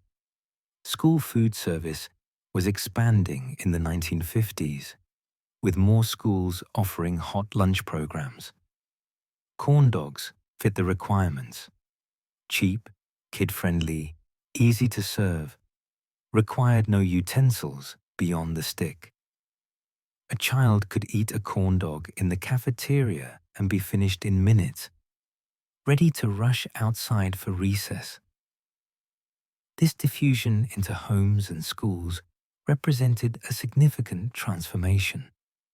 The corn dog was escaping its origins as a special treat encountered at annual celebrations. It was becoming everyday food, available anytime. This familiarity would prove to be both good and bad for the corn dog's cultural status. On one hand, it ensured the corn dog's permanence in American cuisine. On the other hand, it began the process by which corn dogs would eventually be seen as common, even lowbrow, too familiar to be special. But in the late 1950s, that cultural reassessment lay in the future. For the moment, corn dogs were thriving. State fairs reported record sales. Frozen corn dogs were moving off grocery store shelves. Children were discovering corn dogs in school cafeterias and asking their parents to buy them for home. Food vendors at fairs and carnivals were refining their operations, producing better corn dogs more efficiently than ever before. The corn dog had also achieved something important in the American imagination. It had become iconic of a particular kind of experience. A corn dog meant you were at the fair, surrounded by crowds and lights and sounds, taking a break from examining prize livestock or watching horse races. It meant summer leisure, temporary escape from routine, indulgence without guilt, because this was special occasion food. The corn dog was becoming a memory trigger, something that would forever evoke childhood summers and state fair midways. Vendors understood this emotional dimension and sometimes leaned into it. Some adopted nostalgic styling, presenting their corn dog stands as old-fashioned or traditional, even though corn dogs were barely 20 years old. The Fletcher brothers in Texas were already cultivating the idea that their corn dogs were the original, the authentic version against which all others should be measured. Other vendors developed loyal followings, with customers returning year after year to the same stand because their corn dogs tasted right, tasted like memory. The standardization of the corn dog was also nearly complete by 1960. Despite regional variations in batter and sausage, the core product was remarkably consistent. Americans across the country would recognize a corn dog immediately: golden brown coating, protruding wooden stick, hot dog inside. The size had largely standardized around a standard length hot dog on a 6 to 8 inch stick. The serving method was universal, handed to the customer on the stick, often with mustard or ketchup available for dipping or squirting. This consistency meant the corn dog could travel easily from region to region, vendor to vendor, venue to venue. It had achieved something like a universal format. You didn't need instructions to eat a corn dog. You didn't need explanation of what it was. By 1960, most Americans had encountered corn dogs and understood them as a category of food, as familiar in their way as hamburgers or hot dogs. As corn dogs conquered the fair circuit, entrepreneurs wondered, could this treat escape the Midway and enter the American home? In 1950, only about 10% of American households owned a home freezer. By 1960, that number had climbed to over 50%. By 1970, nearly 80% of American homes had freezing capacity, either as standalone chest freezers or as freezer compartments in refrigerators. This transformation reshaped American eating habits more profoundly than almost any other technological change of the mid-20th century. It meant food could be stored for months rather than days. It meant shopping could be done weekly rather than daily. It meant meals could be prepared in advance and reheated later. And it meant an entirely new category of food products. Frozen convenience foods could be developed, marketed, and sold to American families. The frozen food industry recognized the corn dog's potential early. Here was a product that Americans already loved at fairs and carnivals, that had proven appeal especially to children, that combined multiple components into a single convenient package. If corn dogs could be successfully frozen and sold for home consumption, they could become a year-round staple rather than a seasonal treat. The question was whether the technical challenges could be overcome. Those challenges were substantial. A freshly made corn dog achieved its appeal through contrasts: the crispy, slightly crunchy exterior against the juicy, tender hot dog inside. The cornmeal coating had texture, the kind of satisfying bite that came from proper frying. But freezing disrupted all of this. When a corn dog was frozen, ice crystals formed throughout the coating.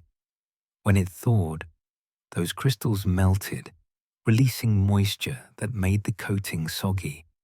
When reheated, especially in a conventional oven rather than deep fat, the coating often remained limp and unpleasant rather than regaining crispness. The hot dog presented different problems. Hot dogs were already fully cooked, but freezing and thawing affected their texture. They could become rubbery or dry or split during reheating.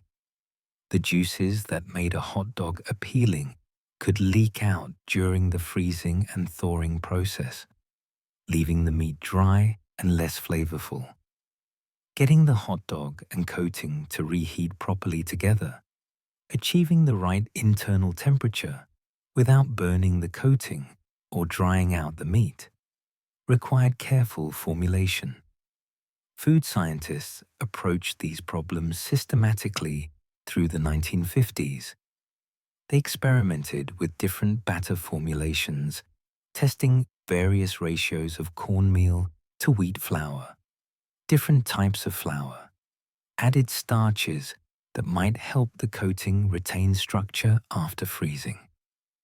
They tried different frying techniques, par frying to set the coating, but not fully cook it, full frying, followed by quick freezing, various oil temperatures and times.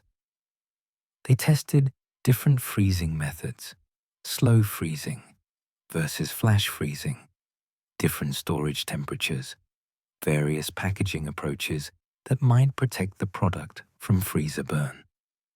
The breakthrough came from understanding that a frozen corn dog couldn't be exactly the same as a fresh corn dog. The batter needed to be formulated differently, with ingredients that would help it retain texture after freezing and reheating. This meant more wheat flour and less cornmeal than traditional recipes used, producing a coating that was less distinctly cornbread-like, but held up better to the freeze-thaw cycle. It meant adding emulsifiers and stabilizers that would help manage moisture during storage and reheating. The hot dogs also needed adjustment. Standard fair quality hot dogs often didn't freeze well. Food manufacturers developed hot dogs specifically for frozen corn dogs, formulated with binders and moisture-retaining ingredients that helped them survive the process. These weren't necessarily worse than regular hot dogs, but they were engineered differently, optimized for a specific application rather than for eating fresh. Reheating instructions became crucial. Early frozen corn dogs often came with poor directions, leading to disappointing results that discouraged repeat purchases. Manufacturers learned to provide specific, detailed instructions: oven temperature, heating time, whether to thaw first or heat from frozen. Some recommended placing corn dogs on a rack rather than directly on a baking sheet to allow air circulation.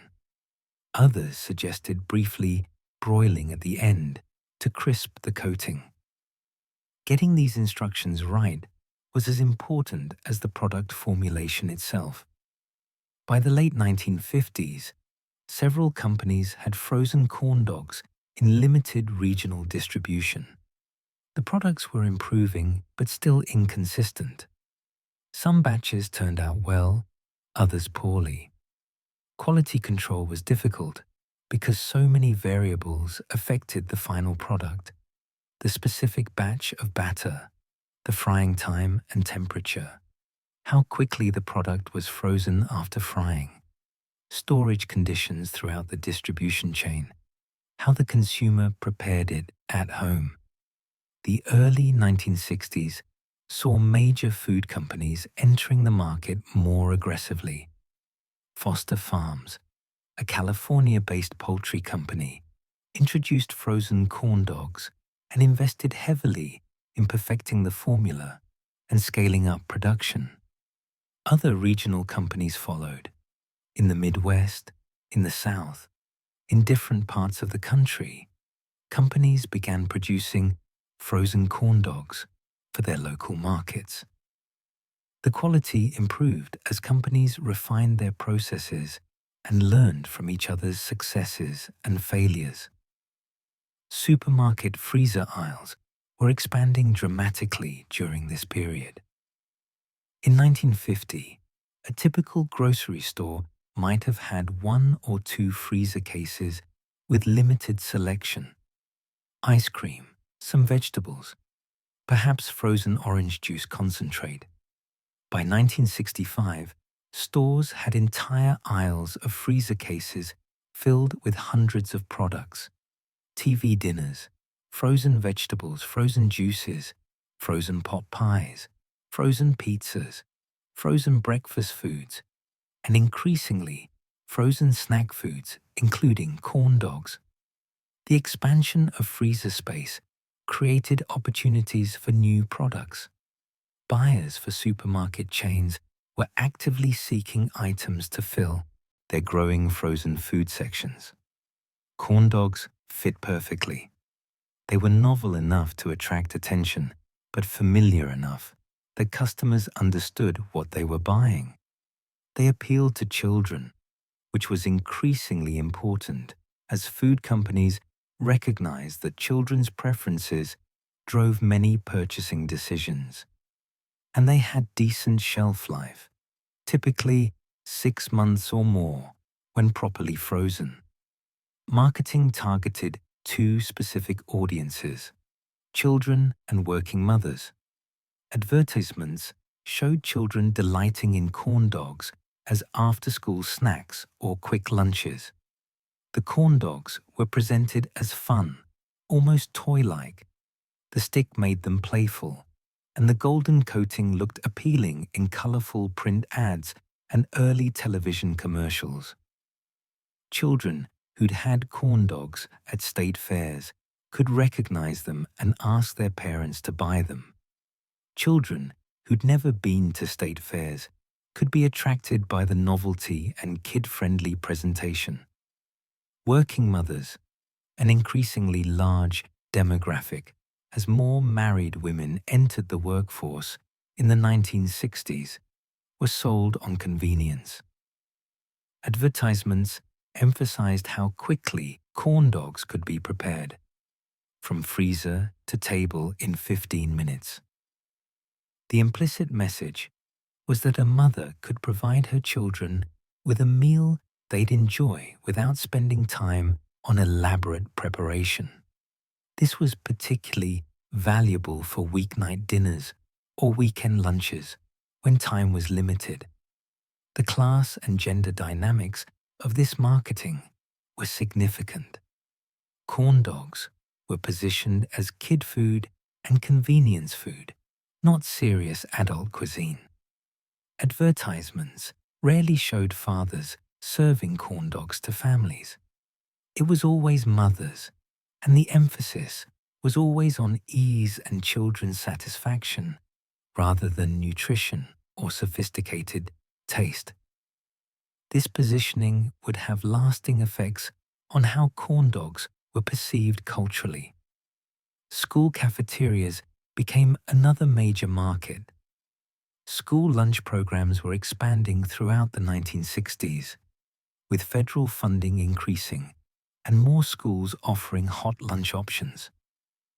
Food service directors were looking for items that met several criteria: inexpensive, child-friendly, easy to prepare in quantity, didn't require elaborate serving equipment. Corn dogs checked all these boxes. Institutional food service companies began producing corn dogs specifically for schools.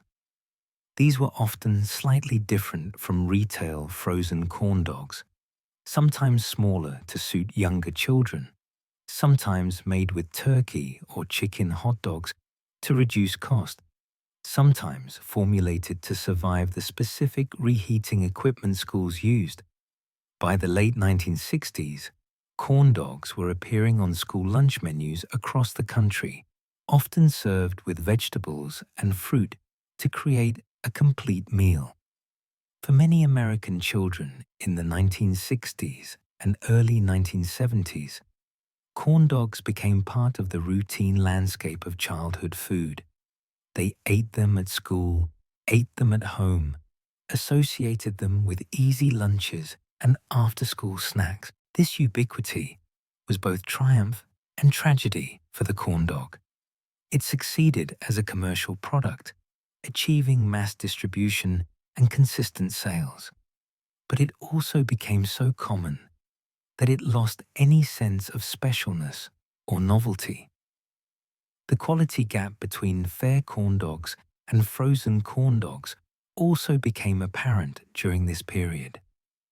Anyone who ate a frozen corn dog at home and then encountered a fresh corn dog at a state fair could immediately taste the difference. Fresh corn dogs were crispier, juicier, more flavorful. The coating had better texture. The hot dog tasted fresher and less processed. Frozen corn dogs were acceptable, sometimes even good, but they were clearly a compromise, a simulacrum of the real thing. This quality gap created a bifurcation. State Fair corn dogs remain special, an annual treat worth seeking out, associated with summer leisure and tradition. Frozen corn dogs became everyday convenience food, something to eat when you needed quick calories, not something to particularly savor or remember. The same product existed in two different cultural registers: special and ordinary, authentic and ersatz. Manufacturing scale increased dramatically through the 1960s. Companies that had been producing thousands of corn dogs per week were now producing millions. This required industrial-scale operations, automated batter dispensing, conveyor belt frying systems, rapid freezing tunnels, automated packaging. The craft knowledge that fair vendors had developed through trial and error was being codified into industrial processes, translated into mechanical systems that could operate consistently hour after hour. Price competition intensified as more companies entered the market. In the early 1960s, a package of frozen corn dogs might cost $1 or more for 4 pieces, expensive enough that they were occasional purchases for many families.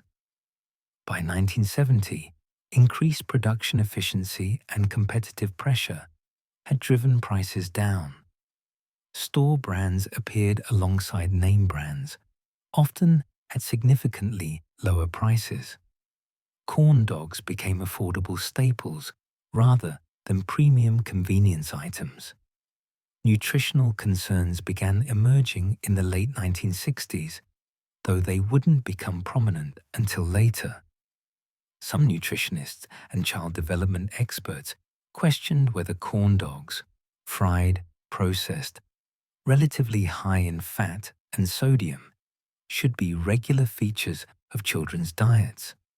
But these concerns were muted compared to later decades, and they had little impact on sales. Parents in the 1960s were less anxious about processed foods than they would later become, and convenience often trumped nutritional considerations. Regional brands maintained their importance despite national distribution by larger companies. In California, certain brands dominated. In the Midwest, different brands were preferred. Some of this reflected distribution networks. Regional companies could often serve their local markets more efficiently than national brands, but some reflected genuine quality differences and consumer loyalty. People often felt that the corn dogs they'd grown up with were somehow superior to alternatives. Innovation continued within the frozen corn dog category. Mini corn dogs appeared in the late 1960s, bite-sized versions served without sticks, marketed for parties and appetizers. Some companies experimented with different meat options: all-beef corn dogs, turkey corn dogs, even cheese-filled corn dogs that replaced the hot dog with a cheese stick. The basic format proved versatile, capable of variation, while maintaining recognizability. Restaurant chains experimented with corn dogs during this period, with mixed results. Some fast food restaurants added corn dogs to their menus, but they rarely became signature items. The problem was that corn dogs required deep fryers, which restaurants already had, but they also took several minutes to cook, which didn't fit the speed requirements of fast food. They worked better in cafeteria-style operations or at venues where customers expected to wait: movie theaters, bowling alleys, skating rinks. By 1970, the transformation was complete. Corn dogs had gone from state fair novelty to mass-market commodity. They were available in virtually every supermarket in America. Children across the country ate them regularly. They appeared on school lunch menus and in home freezers. The technological and commercial infrastructure for producing, distributing, and consuming corn dogs was mature and sophisticated. But something had been lost in translation. The corn dog had succeeded as a product, but had become diminished as an experience. The excitement of encountering something new and special at the state fair had given way to the mundanity of pulling a box from the freezer. The corn dog remained popular, but it was no longer particularly interesting. It had become part of the background of American eating, taken for granted, unremarkable. By 1970, corn dogs had achieved something remarkable. They'd moved from carnival novelty to household staple, but their cultural meaning was about to shift. By the early 1970s, the corn dog had become common enough that it could function as cultural shorthand. Writers, filmmakers, and comedians could reference corn dogs and expect their audiences to understand not just what the food was, but what it represented. And what it represented was complicated, simultaneously nostalgic and lowbrow, authentically American and vaguely embarrassing, beloved by millions and mocked by those who considered themselves sophisticated. The corn dog was developing a symbolic life that went far beyond its existence as actual food. In television shows of the 1970s, corn dogs appeared as markers of certain kinds of American experience. When a family sitcom showed characters at a county fair or carnival, corn dogs were visual shorthand for the setting. When a show wanted to depict working-class family dinner, frozen corn dogs might appear on the table, signaling economic status without words. The corn dog was becoming a prop in the larger cultural conversation about class, taste, and American identity. This symbolic function revealed something important. The corn dog had become definitively associated with working-class and lower middle-class American life. Wealthy families in television dramas didn't eat corn dogs. Professional couples in sophisticated urban settings didn't serve them at dinner parties, but factory workers did. Suburban families struggling with bills did. Children in modest homes had them for lunch. The corn dog marked boundaries of class and aspiration as clearly as any food in American culture. This wasn't entirely fair or accurate. Plenty of well-off people ate and enjoyed corn dogs, particularly at state fairs. But culturally, the corn dog was being coded as lowbrow. Food writers in newspapers and emerging food magazines rarely mentioned corn dogs, except dismissively. When the Nouvelle Cuisine movement began influencing American fine dining in the mid-1970s, emphasizing French techniques and sophisticated presentations, corn dogs represented everything that movement rejected. They were processed, fried, unsophisticated, mass-produced, and unrefined. The emergence of food snobbery as a distinct cultural phenomenon in the 1970s made the corn dog a useful foil. Writers who wanted to establish their culinary credentials could do so by disparaging corn dogs and similar foods. Newspaper restaurant critics reviewing fancy establishments might make jokes about their food being not corn dogs, using the corn dog as the opposite of whatever they were praising. This rhetorical use reinforced the corn dog's position at the bottom of the culinary hierarchy. But this very disparagement created a counter-movement of populist pride. Some Americans, particularly in regions where state fairs remained culturally central, actively defended corn dogs against what they saw as elitist contempt.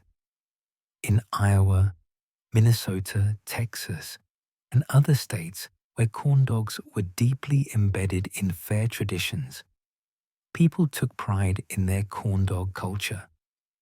Articles appeared in local newspapers celebrating the corn dog, recounting its history, praising particular vendors. The corn dog became a symbol in class-based cultural warfare. Regional identity became tied to corn dog traditions. The Fletcher brothers' operation at the Texas State Fair was cultivating an identity as the original, the authentic corn dog experience. Lines stretched 50 or 75 people deep during peak fair times, with some customers waiting 30 minutes or more for a Fletcher's corny dog. This wasn't just about hunger. It was about tradition, about being able to say you'd had the original. The wait itself became part of the ritual. The Iowa State Fair was selling over 200,000 corn dogs annually by the late 1970s, distributed among several vendors on the fairgrounds. For many Iowa families, the fair wasn't complete without corn dogs. Parents who'd eaten them as children brought their own children, creating multi-generational traditions. The specific vendor mattered.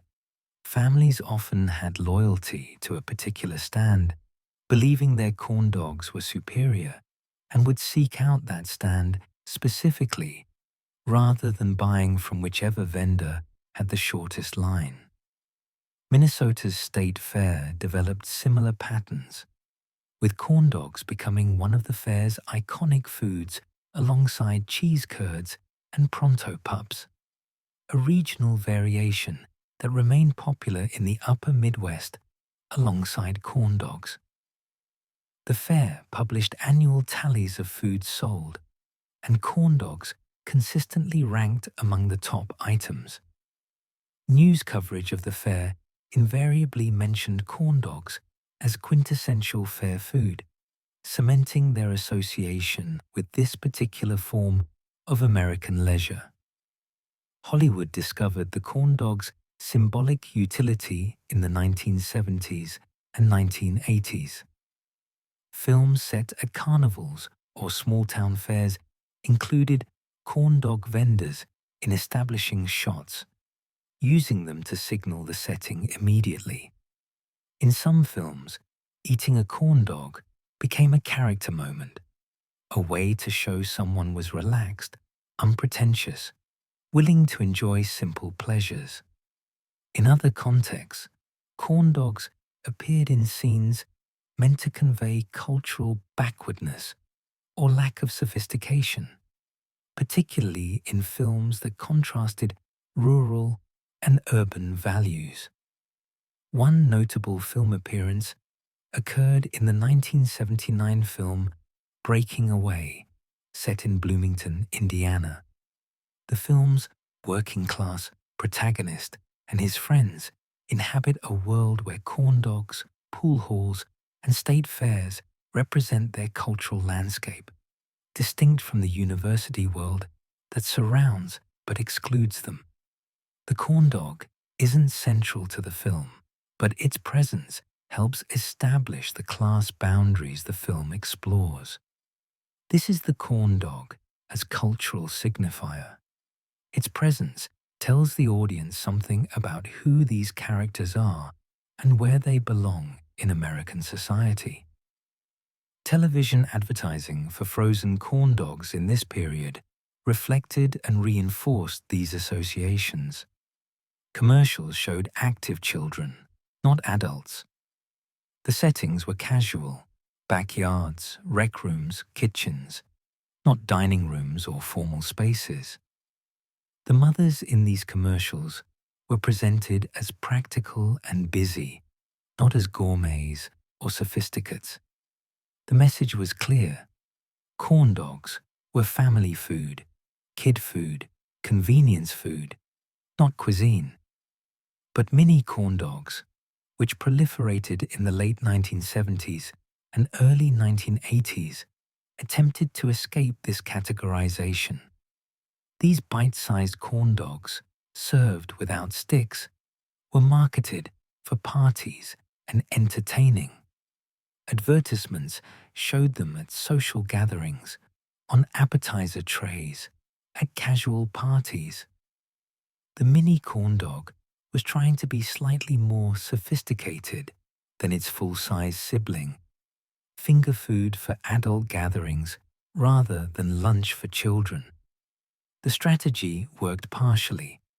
Mini corn dogs did become popular party food, appearing at Super Bowl gatherings, birthday parties, and casual entertaining occasions.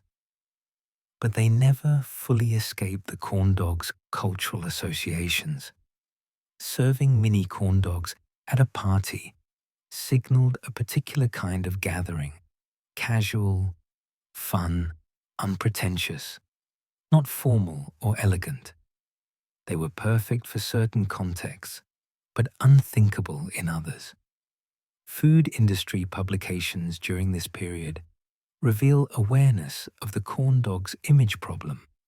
Trade journals discussed how to elevate corn dogs, how to market them to adults, how to make them seem less juvenile or unsophisticated. Some manufacturers experimented with premium versions: all-beef corn dogs, gourmet corn dogs with supposedly superior ingredients, corn dogs with artisanal-sounding names. These efforts had limited success.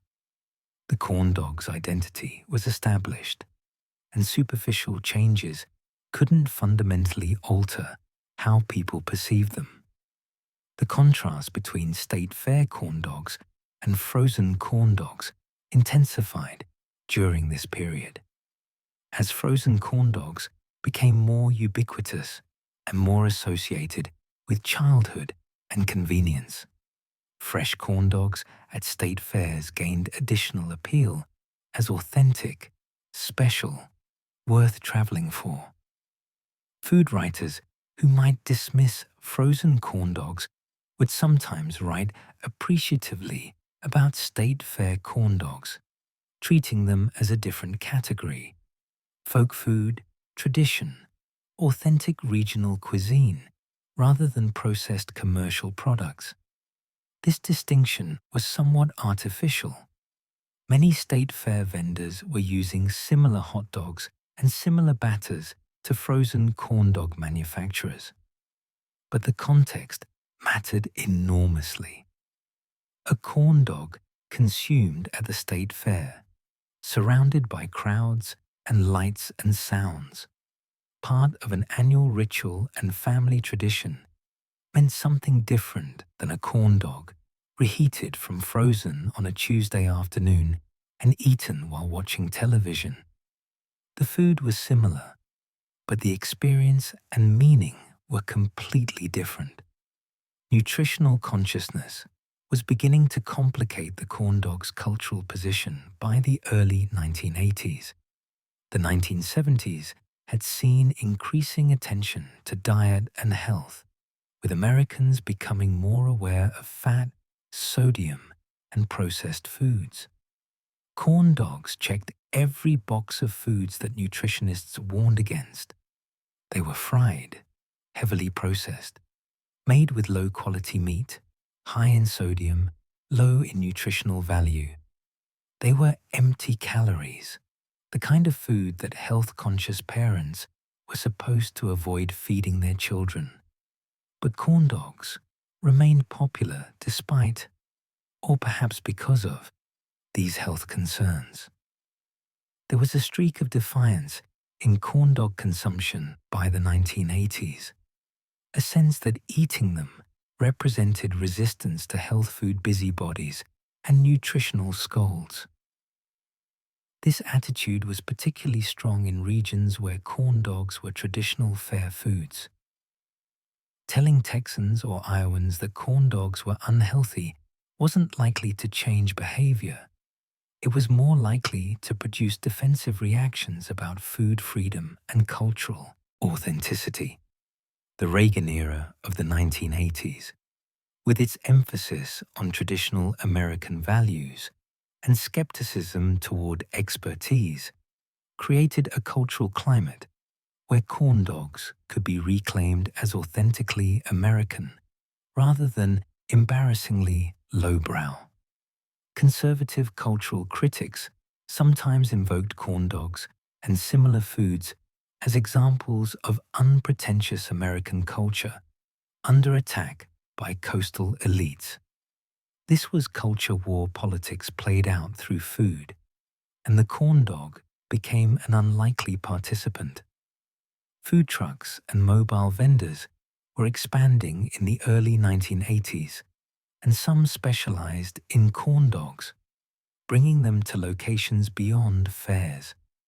Office parks at lunchtime, evening events, street corners in cities. These vendors often emphasized freshness and quality, trying to distinguish themselves from frozen corn dogs. Some developed followings, with customers seeking out specific vendors known for particularly good corn dogs. This suggested there was space for the corn dog to occupy different market niches, not just frozen convenience food or annual fair treat, but also fresh street food. The cultural conversation around corn dogs in this period was remarkably intense for such a simple food. People had strong opinions. Some defended corn dogs passionately as delicious and unfairly maligned. Others dismissed them with contempt as garbage food. Few were neutral. This polarization reflected larger tensions in American culture, about class, about region, about authenticity, about what it meant to be American, and who got to decide. Children's birthday parties in the 1980s often featured corn dogs, either full-sized or mini versions. They were easy to prepare for groups, generally popular with kids, and fit the casual fun atmosphere of children's celebrations. But this association with children's parties further reinforced the corn dog's image as juvenile food, something you outgrew as you matured and your palate became more sophisticated. School cafeterias continued serving corn dogs regularly, often on predictable schedules. Corn Dog Day was a known quantity, something students either looked forward to or dreaded. Some schools served them weekly. Others made them special treats. The quality varied enormously between districts, with some schools serving respectable corn dogs and others serving barely edible versions. For many Americans who came of age in the 1970s and 1980s, corn dogs were inseparable from memories of school lunchrooms. The distinctive smell, the particular texture, the ritual of eating them with institutional tater tots and canned vegetables. Music culture occasionally referenced corn dogs, usually ironically or humorously. Punk rock bands, embracing working-class authenticity and rejecting mainstream pretension, sometimes invoked corn dogs and similar foods as markers of their aesthetic. This wasn't endorsement so much as acknowledgement. Corn dogs represented a particular kind of American experience that punk culture claimed to value over bourgeois sophistication. By 1985, the corn dog's cultural position was well established and probably permanent. It was simultaneously beloved and mocked, traditional and trashy, authentically American and embarrassingly unsophisticated. It could signify regional pride or class status, childhood nostalgia or nutritional ignorance. It had become a Rorschach test. How you felt about corn dogs revealed something about how you saw yourself in relation to American culture, class, and tradition. The actual corn dogs, the physical food items, hadn't changed much. They were still hot dogs coated in cornmeal batter and fried. But their meaning had proliferated, become complex, acquired layers of associations and symbolism that went far beyond taste or nutrition. The corn dog meant something, and what it meant depended on who you were, where you were from, and what kind of American you thought you were supposed to be. As cultural elites dismissed corn dogs, health consciousness was beginning to scrutinize all fried fare foods. The 1980s marked the beginning of America's modern obsession with nutritional information. What had been the province of nutritionists and health food advocates became mainstream concern. Magazine covers featured articles about cholesterol, fat grams, and sodium. News programs ran segments on the dangers of processed foods. Best-selling books warned about hidden threats in the American diet. And as Americans began reading labels and calculating fat content, foods like corn dogs came under intense scrutiny. The numbers were damning. A typical corn dog contained around 250 to 300 calories, with roughly half those calories coming from fat.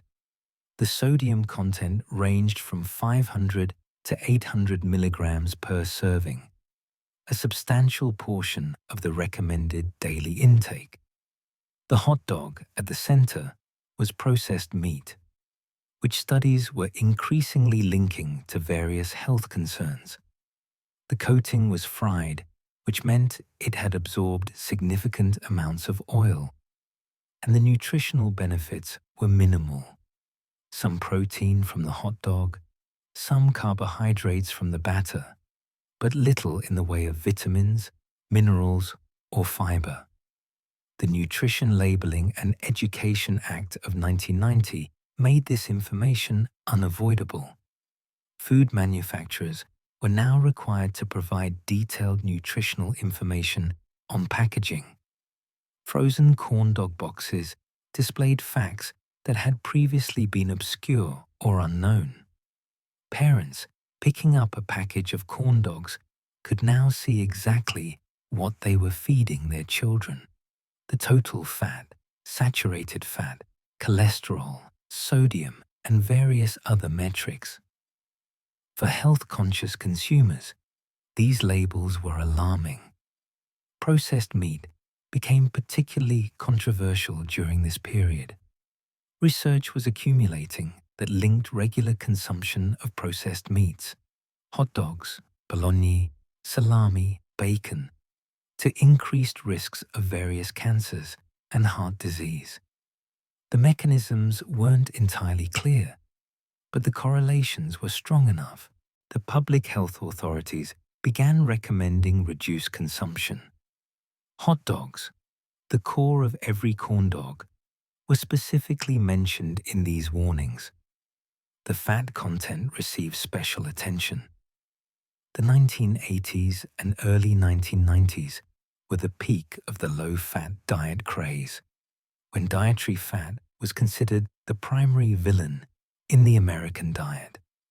Fat caused heart disease, caused obesity, caused essentially all health problems. Or so the conventional wisdom suggested. Foods high in fat, particularly saturated fat, were to be avoided or severely limited. Corn dogs, with their fried coating and fatty hot dog center, violated every principle of the low-fat philosophy. parents began questioning whether corn dogs should be regular features of school lunches.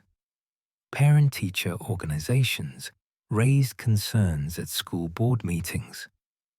Why were schools serving fried processed meat to children multiple times per month? Weren't schools supposed to teach healthy habits? Some districts responded by reducing the frequency of corn dogs on lunch menus. Others defended them as affordable, popular options that helped keep lunch programs financially viable. The debate revealed tensions between nutritional ideals and practical constraints. School food service directors operated on tight budgets.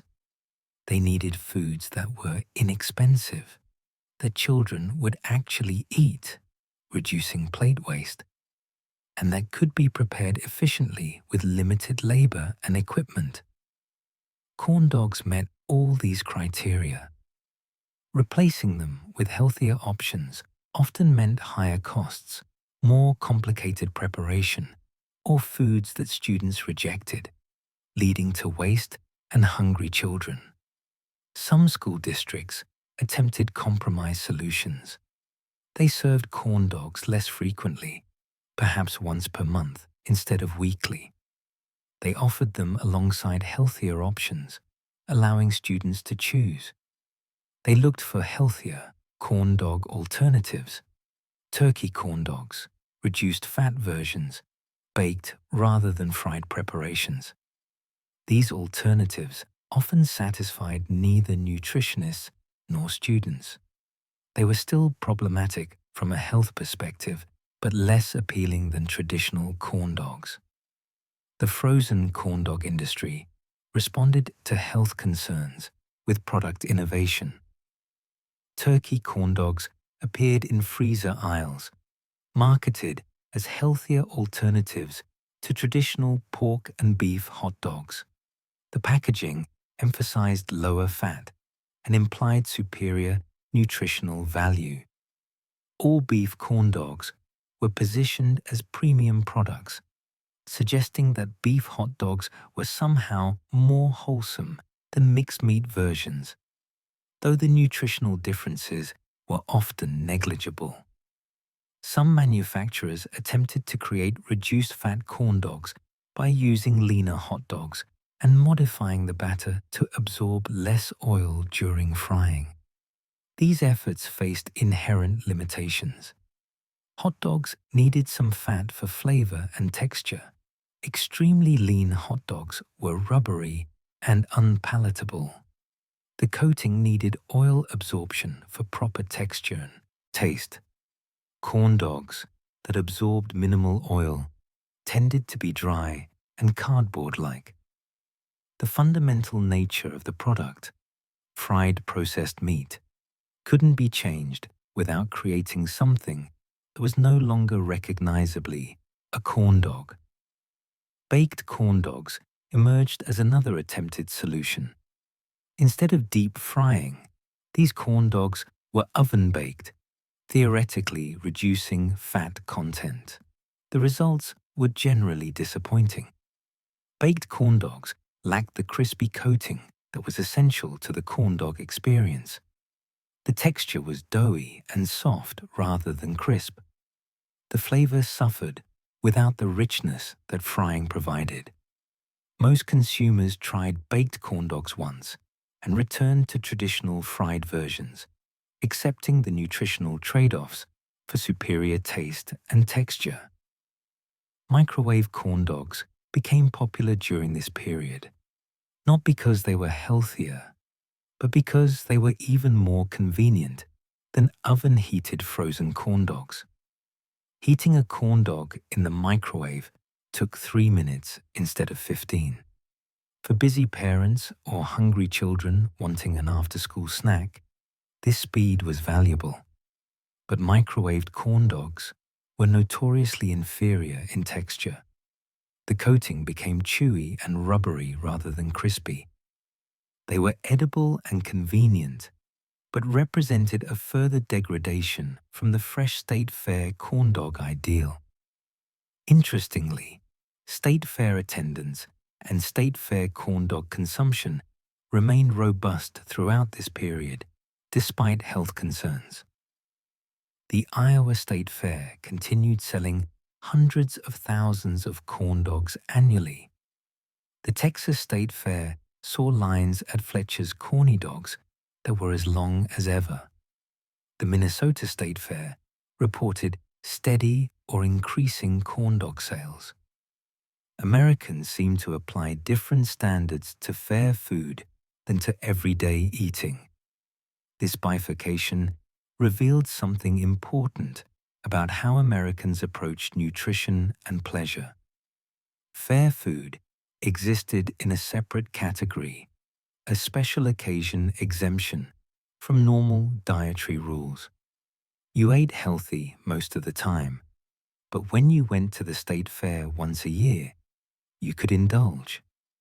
The corn dog at the fair didn't count against your health regimen because it was special, temporary, part of a tradition that transcended ordinary nutritional calculations. The once-a-year justification became a common defense of fair food consumption. Yes, corn dogs were unhealthy, but eating one at the state fair wasn't going to cause health problems. The issue was regular consumption, not occasional treats. This logic allowed health-conscious people to enjoy fair foods without guilt.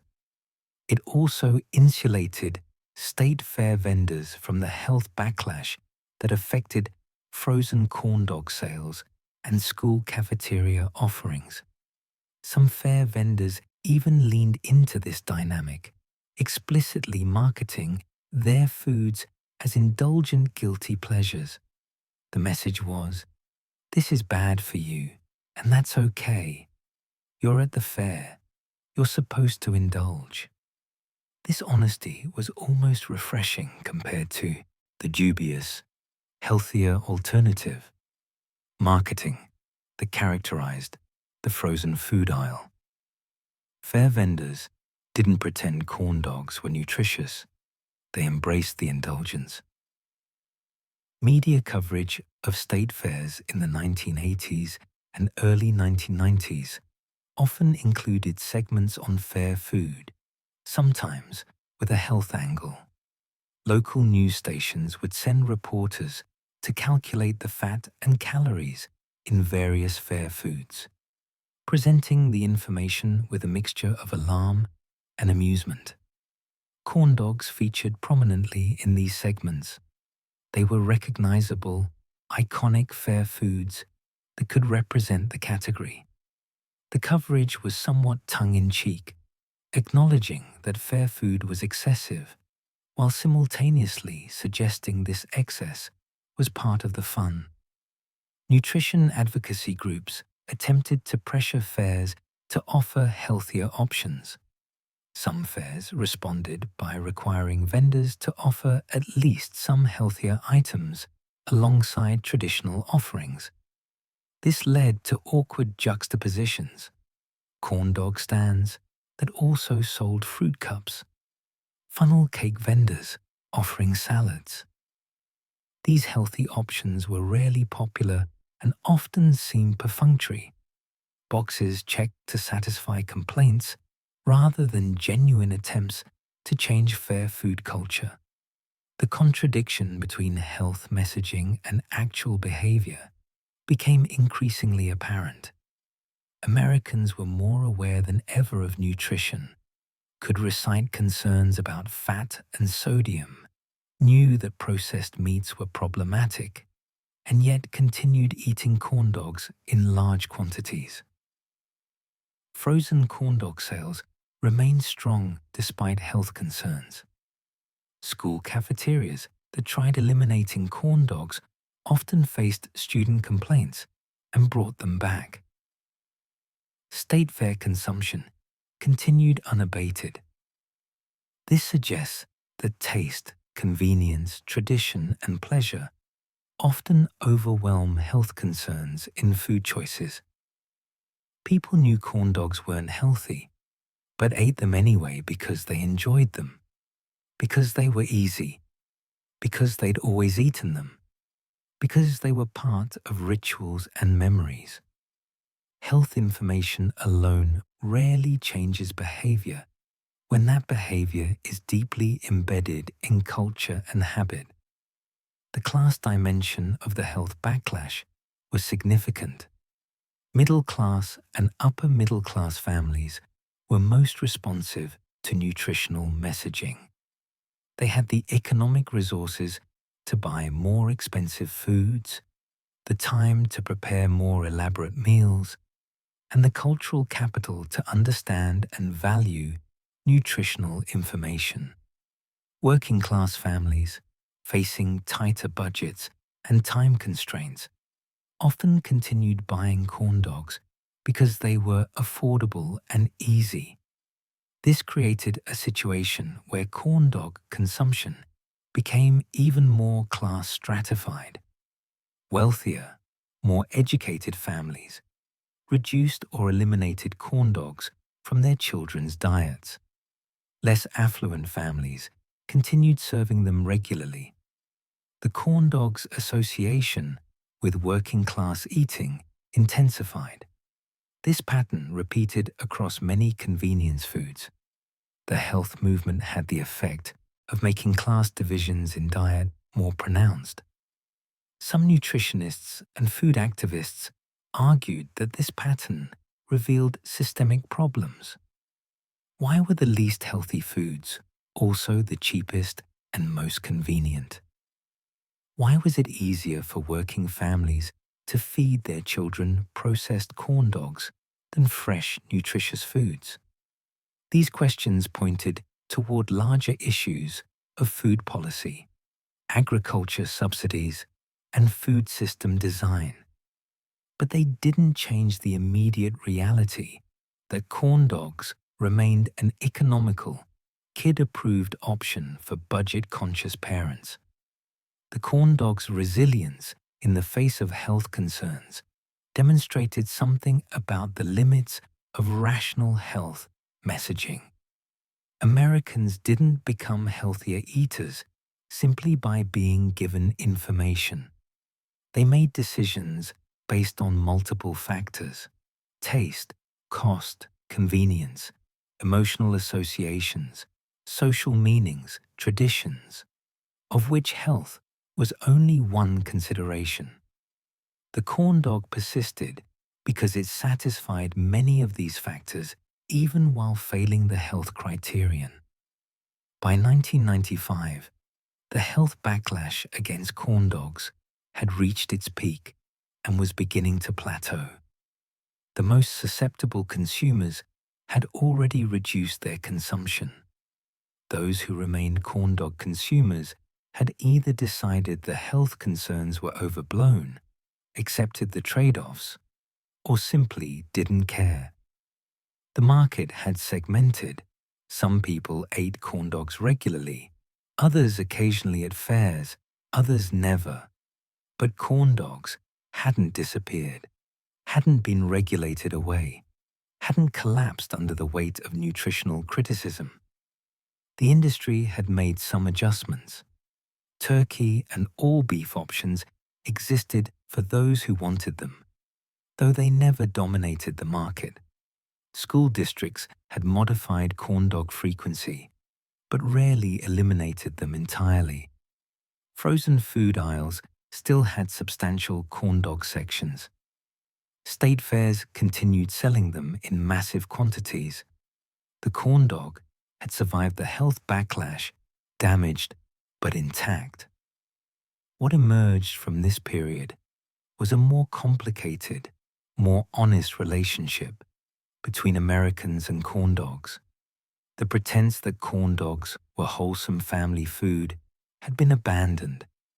Everyone now understood they were indulgent, nutritionally questionable treats. But that understanding didn't eliminate desire or consumption. It just changed the context and meaning. Corn dogs were now explicitly guilty pleasures rather than innocent convenience foods. Despite health concerns, corn dogs proved resilient. Americans had decided some traditions were worth keeping, which set the stage for 21st century nostalgia. The Food Network launched in 1993, and by the late 1990s, it was fundamentally changing how Americans thought about food. Cooking was becoming entertainment, chefs were becoming celebrities, and food was emerging as a legitimate subject for serious cultural attention. This transformation created unexpected opportunities for foods that had been dismissed as lowbrow or unsophisticated. If talented chefs could take humble ingredients and elevate them into something worthy of respect, why couldn't the same be done with corn dogs? The elevating humble food movement began with dishes that had some existing cultural cachet. Macaroni and cheese made with artisanal cheeses and truffle oil. Gourmet hamburgers with premium beef and fancy toppings. Upscale pizza with unusual ingredient combinations. But by the early 2000s, ambitious chefs were looking for new challenges, new opportunities to demonstrate their skills by transforming the unpromising into the sublime. The corn dog, with its deep associations with state fairs and childhood, became an irresistible target. The first gourmet corn dog experiments appeared in upscale casual restaurants in major cities around the turn of the millennium. A chef in San Francisco might offer a corn dog made with house-made chicken apple sausage, coated in a batter incorporating blue cornmeal and fresh herbs, served with a chipotle aioli for dipping. A restaurant in New York might feature a lobster corn dog, lobster meat formed into a sausage shape, coated and fried, priced at $15 or $20. These weren't jokes or ironic gestures. They were serious attempts to reimagine the corn dog as gourmet food. The approach typically involved upgrading every component. Instead of mass-produced hot dogs, chefs used artisanal sausages from local butchers or made their own from premium cuts of heritage pork or organic chicken. The batters became more complex, incorporating different types of cornmeal, adding ingredients like buttermilk or beer for flavor and texture, including fresh corn kernels or herbs. The frying was done precisely, in high-quality oil at carefully controlled temperatures. The presentation became elaborate, with corn dogs arranged artfully on plates with complementary sauces and garnishes. Some of these experiments produced genuinely delicious results. A well-made gourmet corn dog, using quality ingredients and careful technique, could be a revelation. More flavorful, more texturally interesting, more satisfying than the standard version. But the inherent tension was obvious. If you changed everything about a corn dog to make it better, was it still really a corn dog? Or had you created something new that happened to share the corn dog's basic form? Food critics and bloggers debated this question endlessly. Some argued that the gourmet corn dog represented creative reinterpretation, bringing sophistication to a classic without losing its essential character. Others contended that gourmet corn dogs were pretentious and missed the point. The corn dog's appeal was its unpretentiousness, its simplicity, its accessibility. Making it expensive and complicated violated its fundamental nature. The rise of food trucks in the mid-2000s provided a perfect venue for corn dog innovation. Food trucks were reviving street food culture in American cities, offering quality food in casual settings at moderate prices. They occupied a middle ground between fancy restaurants and fast food, serious about food quality, but without the formality or expense of sit-down dining.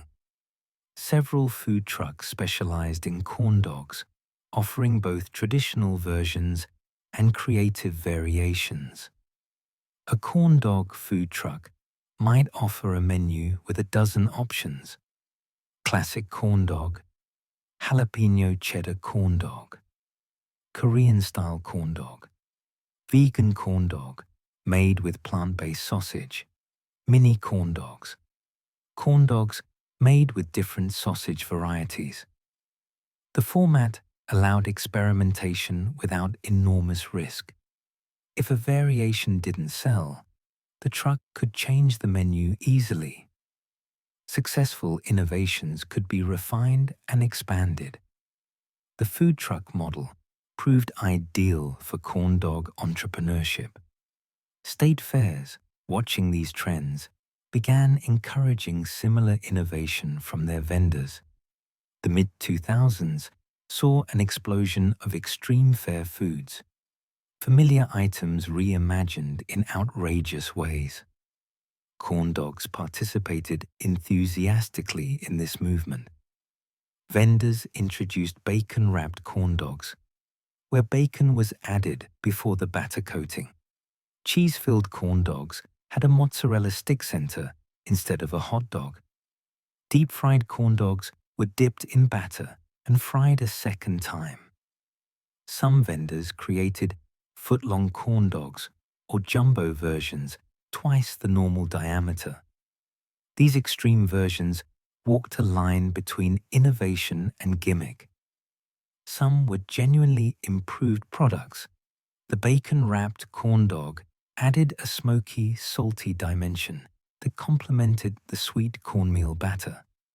Others seemed designed primarily for social media attention and bragging rights rather than taste. The appeal was saying you'd eaten a 2-pound corn dog.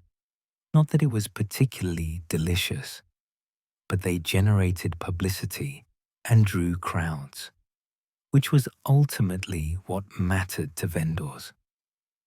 The Texas State Fair became particularly famous for extreme foods during this period, introducing an annual competition for the most creative new fair food. Corn dog variations frequently competed, though they faced stiff competition from deep-fried butter, fried Coca-Cola, and other increasingly baroque creations. The competition reflected a broader trend in fair culture. The food was becoming as much an attraction as the agricultural exhibits or the midway rides. Korean corn dogs, which developed independently in South Korea in the early 2000s, began appearing in American cities by the late 2000s, primarily in areas with substantial Korean immigrant populations. These Gamja hot dogs, Gamja meaning potato, were substantially different from American corn dogs while sharing the basic concept. They typically featured a hot dog and a mozzarella cheese stick together on one skewer, coated in a yeasted batter, then rolled in panko breadcrumbs or small cubed potatoes before frying. After frying, they were often dusted with sugar and served with ketchup and mustard. The result was startlingly different from American corn dogs, sweet and savory simultaneously in a more pronounced way, with a crunchier exterior from the panko or potato coating, and with the molten cheese center providing textural contrast to the hot dog. Korean corn dogs became cult favorites among adventurous eaters, spreading beyond Korean neighborhoods to broader audiences through food trucks and small restaurants. They represented a parallel evolution of the corn dog concept, arriving at something recognizably similar but distinct. The internet and food photography culture accelerated all these trends. Food blogs, Instagram, and other platforms allowed people to share images of unusual corn dogs, generating interest and sometimes viral attention. A particularly photogenic corn dog, perhaps oozing cheese or wrapped in bacon or unusually large, could generate thousands of shares and drive customers to seek it out. Visual appeal became as important as taste for vendors hoping to gain attention in a crowded market. This period also saw a shift from ironic to genuine appreciation of corn dogs among food-aware urbanites. In the late 1990s, a sophisticated person eating a corn dog might have done so ironically, performing a kind of slumming or embracing lowbrow culture with knowing detachment. By the late 2000s, this irony was giving way to authentic enjoyment. It became acceptable, even fashionable, to genuinely love corn dogs without apologizing or maintaining ironic distance. Food writers began treating corn dogs seriously, writing essays about their history, comparing different vendors, analyzing what made a great corn dog. Anthony Bourdain, whose television programs and writing elevated street food and unpretentious eating, occasionally featured corn dogs or corn dog-adjacent foods, treating them with respect as legitimate cuisine worth attention. This validation from credible food authorities helped shift perceptions. The craft beer movement, which was flourishing during this period, created new contexts for corn dog consumption. Breweries and beer-focused restaurants often served corn dogs as beer-friendly food. The salt and fat in corn dogs complemented hoppy IPAs or rich stouts, pairing discussions that might previously have been reserved for wine and haute cuisine expanded to include beer and comfort foods. A good corn dog with a well-chosen craft beer could be a considered intentional meal rather than guilty indulgence. Home cooks began experimenting with making corn dogs from scratch, finding recipes online or in the expanding universe of food blogs. Making corn dogs at home was somewhat labor-intensive, mixing the batter, inserting sticks, dipping, heating oil to proper temperature, frying in batches. But it allowed for customization and ensured freshness. Home cooks could use quality sausages, adjust batter seasoning to their preferences, and produce corn dogs superior to frozen varieties. Cooking websites and food blogs hosted discussions comparing corn dog techniques. Should the batter be thick or thin? What was the ideal cornmeal to flour ratio? Was freezing the hot dogs before battering necessary? Should you use a tall, narrow container for dipping or a wide, shallow one? These detailed discussions treated corn dog making as a craft worth perfecting, not a joke or nostalgic throwback. Vegetarian and vegan corn dogs emerged during this period as plant-based eating became more mainstream. Several companies introduced corn dogs made with soy-based or other plant-based hot dog alternatives. These products aimed to replicate the corn dog experience for people who didn't eat meat, with varying degrees of success. Some achieved remarkably similar taste and texture to traditional corn dogs. Others fell short, highlighting how much of the corn dog's appeal came from the specific qualities of the hot dog at its center. The gourmetization of corn dogs had limits, though. They never became truly high-end cuisine. You could find improved creative corn dogs but you wouldn't find them at three-star Michelin restaurants or on tasting menus at temples of gastronomy. The corn dog remained fundamentally casual food, appropriate for food trucks and beer gardens and state fairs, but not for the most elevated dining contexts. Some boundaries persisted even in an era of blurred culinary hierarchies. Prices reflected this intermediate status. A gourmet food truck corn dog might cost $5 to $8, compared to $2 or $3 for a frozen corn dog, or $4 to $6 for a state fair corn dog.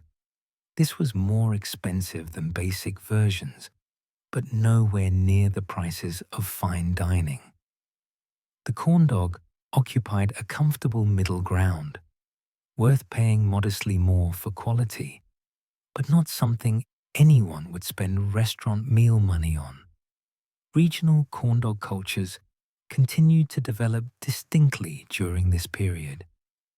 In Los Angeles, Korean corn dogs and gourmet food truck versions proliferated.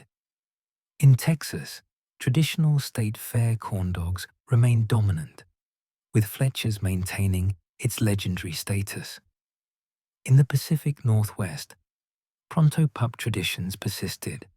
In the Midwest, state fair corn dogs continued their annual ritual importance. The corn dog wasn't becoming uniform. It was diversifying, with different versions thriving in different contexts. Manufacturing innovations improved frozen corn dogs during this period as well. Better freezing technology, improved batter formulations, and more sophisticated reheating instructions meant that grocery store corn dogs, while still inferior to fresh versions, were better than they'd been in previous decades.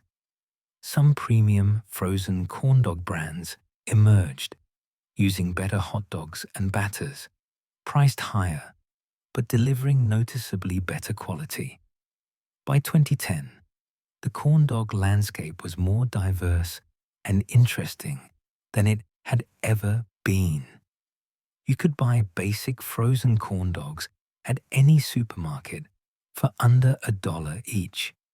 You could get classic state fair corn dogs at annual town fairs.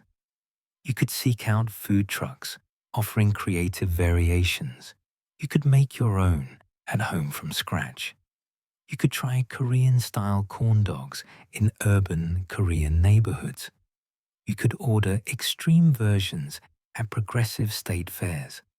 The corn dog had splintered into multiple versions, each with its own audience and context. This diversification saved the corn dog from cultural stagnation.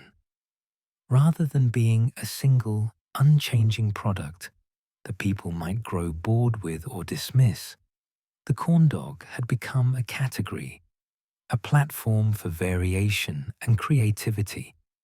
The basic format, some kind of meat on a stick, coated in cornmeal batter, fried, was flexible enough to accommodate innovation while maintaining recognizability. The irony of the gourmet corn dog moment was that it ultimately reinforced the appeal of traditional versions. After trying lobster corn dogs or truffle oil corn dogs or other elaborate variations, many people concluded that a straightforward, well-made classic corn dog was actually ideal, that the simplicity was the point, that adding complexity didn't improve the experience. The gourmet experimentation helped people appreciate what had always been good about basic corn dogs. As the new millennium arrived, corn dogs were simultaneously everywhere and evolving, about to splinter into dozens of variations. The Korean corn dog revolution that began transforming American street food in the late 2000s represented something genuinely new. Not just another variation on the American corn dog, but a parallel evolution that had developed independently and was now crossing back to influence American corn dog culture. In Seoul, street vendors had been perfecting Gamja hot dogs since the early 2000s, creating something that honored the corn dog concept while departing from it in almost every particular detail. The Korean version started with different structural assumptions. Rather than a single hot dog, many Gamja hot dogs combined a hot dog with a mozzarella cheese stick on the same skewer, creating layers of flavor and texture. The batter was yeasted rather than quick risen, more like a bread dough than traditional cornmeal batter, and it was often allowed to rise briefly before frying, creating an airier, lighter coating. Instead of cornmeal's distinctive grittiness, the Korean version often had a smooth, slightly sweet batter. But the most distinctive innovations came in the coatings and finishes. Before frying, many Korean corn dogs were rolled in additional elements: panko breadcrumbs for extra crunch, small cubed potatoes that would fry crispy, crushed ramen noodles, even small chunks of rice cake. After frying and while still hot, they were often dusted with granulated sugar, creating an aggressive sweet-savory contrast that was almost shocking to palates trained on American corn dogs. The condiments were familiar, ketchup and mustard, but the overall effect was entirely different. When Korean corn dogs began appearing in American cities with substantial Korean populations, Los Angeles, New York, Chicago, Northern Virginia, they attracted immediate attention. Food bloggers discovered them and posted enthusiastic reviews with dramatic photographs. Instagram amplified their appeal. A Korean corn dog, with its golden exterior studded with potato cubes or panko, cheese stretching as you pulled it apart, was intensely photogenic. Lines formed at Korean corn dog shops, with customers waiting 30 or 40 minutes for a food that cost $3 or $4. The appeal crossed cultural boundaries rapidly. Korean corn dogs weren't just popular with Korean Americans or Asian Americans generally. They attracted diverse audiences. Part of the appeal was novelty, but part was genuine quality. These were expertly crafted items with careful attention to texture, temperature contrast between hot dog and molten cheese, and the interplay of sweet and savory flavors. They were also fun in a way that felt fresh rather than nostalgic. This wasn't your childhood corn dog. This was something new to discover. By the early 2010s, Korean corn dog shops were appearing in cities across America, often in areas without substantial Korean populations. Some were independent operations. Others were franchises of Korean chains, expanding internationally. The menu would typically offer 6 to 12 variations: potato coated with hot dog and cheese, panko coated with double cheese, squid ink batter versions that were dramatically black, versions with different sausage types or arrangements. The customization and variety made Korean corn dogs feel more like craft food than commodity. Japan had its own corn dog traditions, developing simultaneously. American-style corn dogs had been in Japan since at least the 1970s, but Japanese vendors began creating distinctive variations in the 2000s. Some used pancake-style batters that were sweeter and fluffier than American versions. Others incorporated Japanese ingredients, using teriyaki-flavored hot dogs, adding nori or sesame seeds to the batter, serving them with Japanese mayo or tonkatsu sauce. These Japanese variations remained mostly within Japan, but influenced Asian fusion food trucks in American cities that borrowed techniques and flavor combinations. Back in America, regional variations of traditional corn dogs were proliferating. In the Southwest, jalapeno cheddar corn dogs became standard, with diced jalapenos and shredded cheese mixed into the batter, adding heat and richness. In some Texas fairs, vendors offered versions with poblano peppers or with chorizo, replacing the standard hot dog. These regional adaptations reflected local tastes and the influence of Mexican cuisine on Southwestern food culture.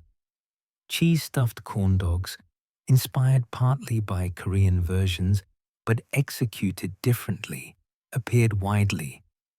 Rather than putting cheese alongside the hot dog, some American vendors created corn dogs where the hot dog itself had a cheese core, a tube of hot dog surrounding a cheese stick.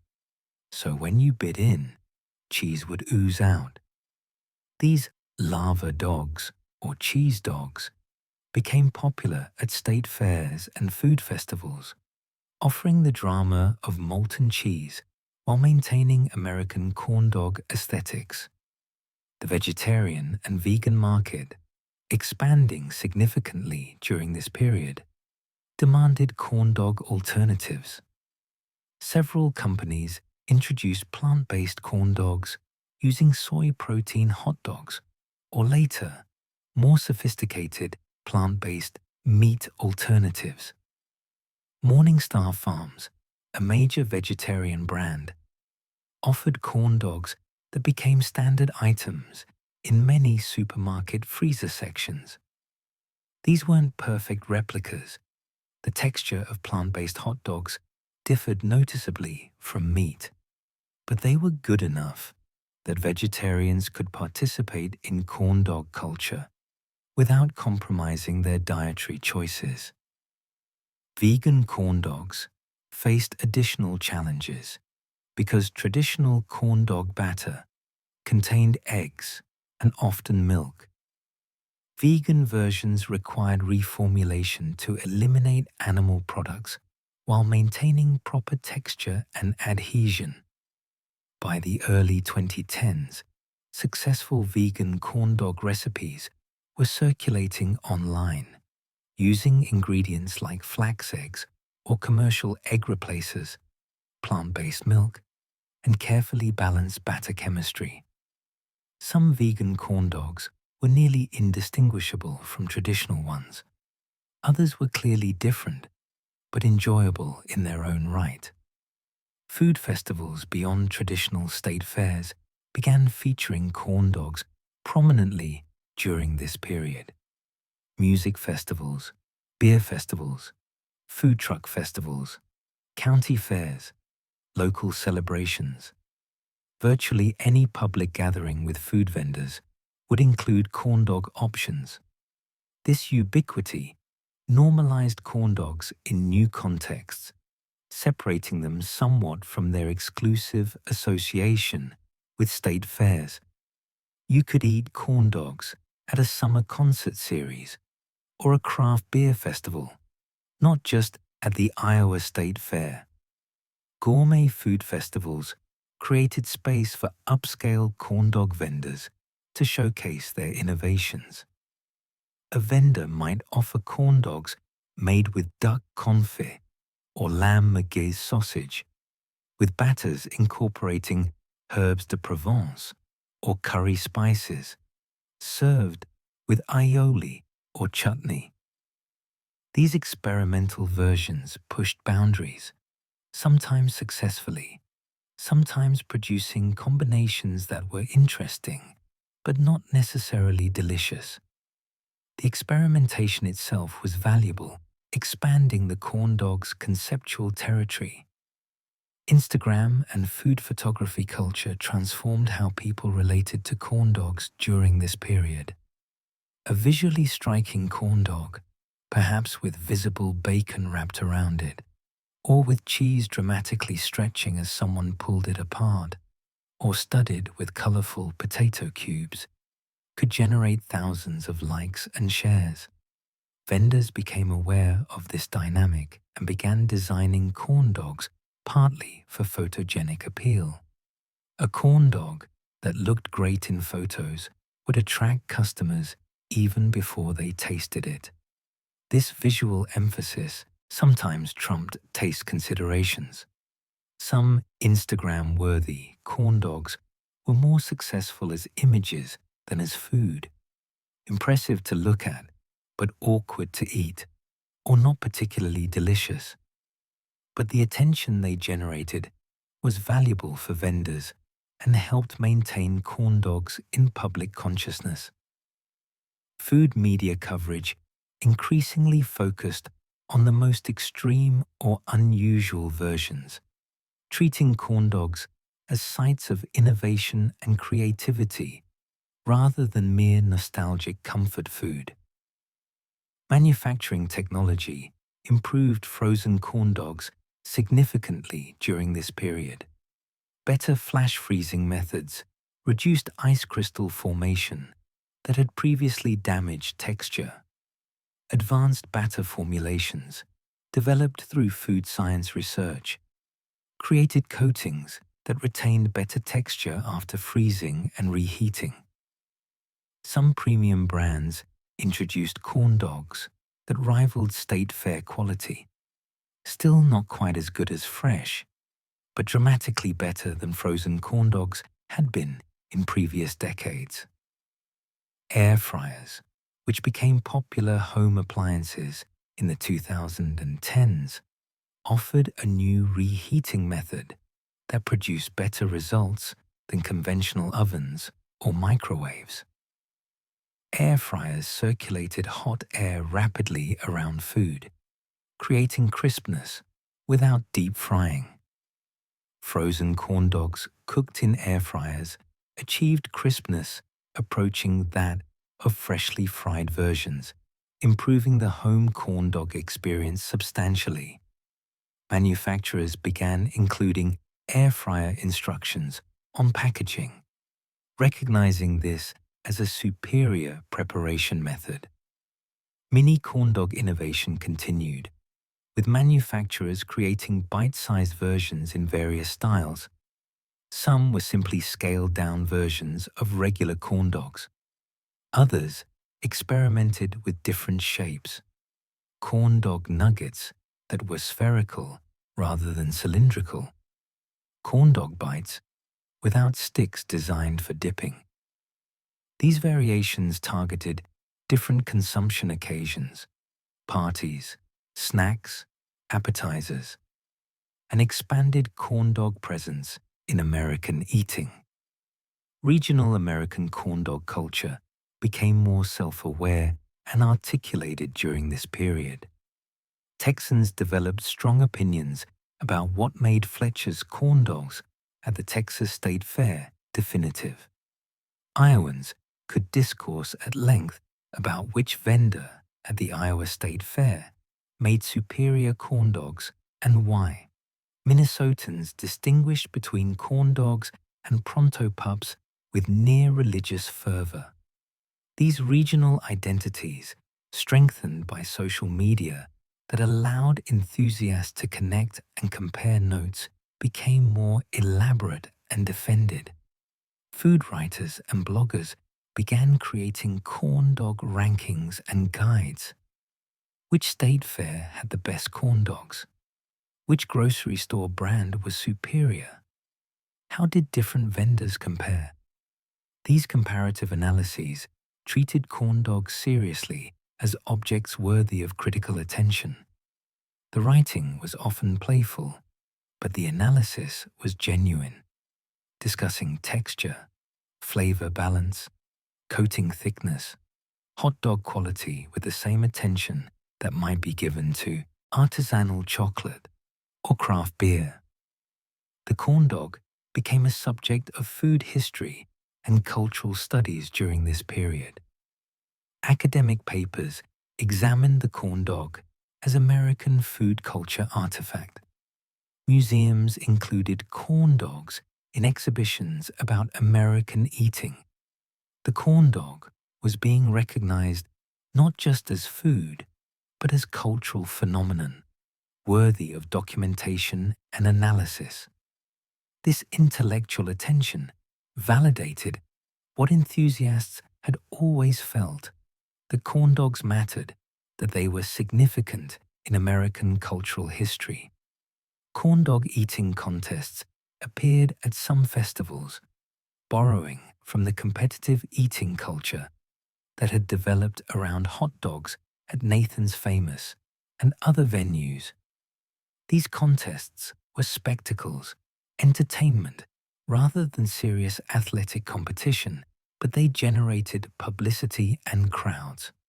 Watching someone consume 20 or 30 corn dogs in 10 minutes was both impressive and slightly horrifying, perfect for the YouTube era's appetite for extreme content. International spread beyond Korea and Japan began tentatively during this period. Mexican street food vendors in border regions sometimes offered corn dogs, often called hot dogs fritos, or similar names, adapted to local tastes with different sausages or spicy batters. In some European countries, corn dogs appeared at American-themed restaurants or festivals, presented as authentic American food alongside hamburgers and apple pie. The corn dog was becoming recognizable globally as distinctively American, even if it remained primarily American in consumption. The technology of corn dog production was also becoming more accessible. Food trucks and small vendors could purchase commercial corn dog batters in powder form that just required adding water, reducing the complexity of preparation. Specialized corn dog fryers and batter dispensing systems became available from restaurant supply companies, allowing operations to achieve consistency and volume. The barrier to entry for corn dog vending lowered, enabling more entrepreneurs to enter the market. Quality standards were rising across categories. Even basic frozen corn dogs were better than they'd been a decade earlier. State fair vendors were refining techniques perfected over years or decades. Food truck operators were bringing professional culinary training to corn dog creation. The rising tide was lifting all boats. Corn dogs at every level were getting better, even as the range of options expanded. By 2015, the corn dog landscape was almost bewilderingly diverse. A consumer could choose from dozens of styles, preparations, and contexts. Want a classic American corn dog? Available at any state fair or frozen in any supermarket. Curious about Korean style? Find a K-Dog shop in most major cities. Interested in gourmet versions? Check food truck schedules. Need vegetarian options? Multiple brands available. Want to make your own? Recipes and techniques easily found online. This diversity meant the corn dog was more resilient than ever. Different variations appealed to different audiences and thrived in different contexts. The corn dog wasn't a single product that might rise or fall in popularity. It was a family of related products, ensuring that even if one variant declined, others would persist. The format was robust, capable of accommodating innovation while maintaining recognizability. The classic corn dog, hot dog on a stick, cornmeal batter, deep fried, served at state fairs, remained central despite all the innovation.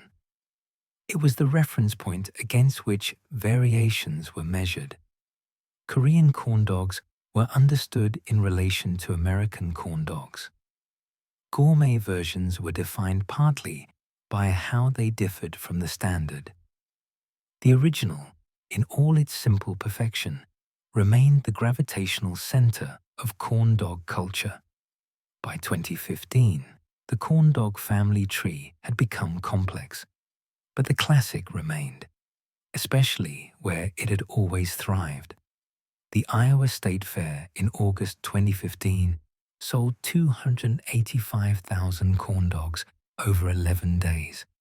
The Minnesota State Fair that same summer moved nearly 300,000 units across its 12-day run. The Texas State Fair, operating for 24 days in autumn, reported corn dog sales approaching 500,000. These weren't declining numbers from a fading tradition. They represented growth, year-over-year increases that defied predictions that health consciousness or food trend evolution would diminish the corn dog's state fair dominance. The numbers revealed something profound about the relationship between Americans and their state fairs. Despite decades of nutritional warnings, despite the proliferation of alternative foods at fairs, despite changing tastes and cultural transformations, people came to state fairs specifically to eat corn dogs. It wasn't incidental consumption or default choice. It was intentional, ritualized, an essential component of the fair experience that couldn't be satisfied by eating corn dogs at other times or places. Multi-generational patterns had solidified into traditions so established they seemed almost eternal, though many were only 50 or 60 years old. A grandmother who'd first eaten a corn dog at the Iowa State Fair in 1965 would bring her daughter in the 1980s, who would bring her own children in the 2000s, who would bring their children in the 2020s. Each generation consumed corn dogs not just because they tasted good, but because eating them connected them to family history, to childhood memories, to parents and grandparents who were no longer living. These traditions were specific and detailed. Families didn't just eat corn dogs. They ate them at particular vendors at particular times during their fair visit, sometimes on particular days of the fair. A family might have a tradition of eating Fletcher's corny dogs at the Texas State Fair every year on the first Saturday after opening day, arriving at 2 in the afternoon, waiting in whatever line existed, eating the corn dogs at a specific picnic area while discussing what they'd see next. These rituals weren't negotiable or subject to substitution. They were how the fair was done. The economic impact of corn dog sales on fair vendors was substantial. A successful corn dog operation at a major state fair could generate several $100,000 in revenue over the fair's duration. Fletcher's original state fair, corny dogs at the Texas State Fair, employed dozens of workers during the fair and had revenues that supported a year-round business infrastructure. Smaller vendors at various state fairs might depend on their fair earnings to sustain them through the off-season, with corn dog sales representing the majority of their annual income. Competition among vendors intensified during this period.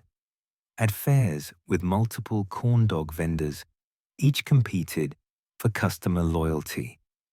The competition was rarely about price.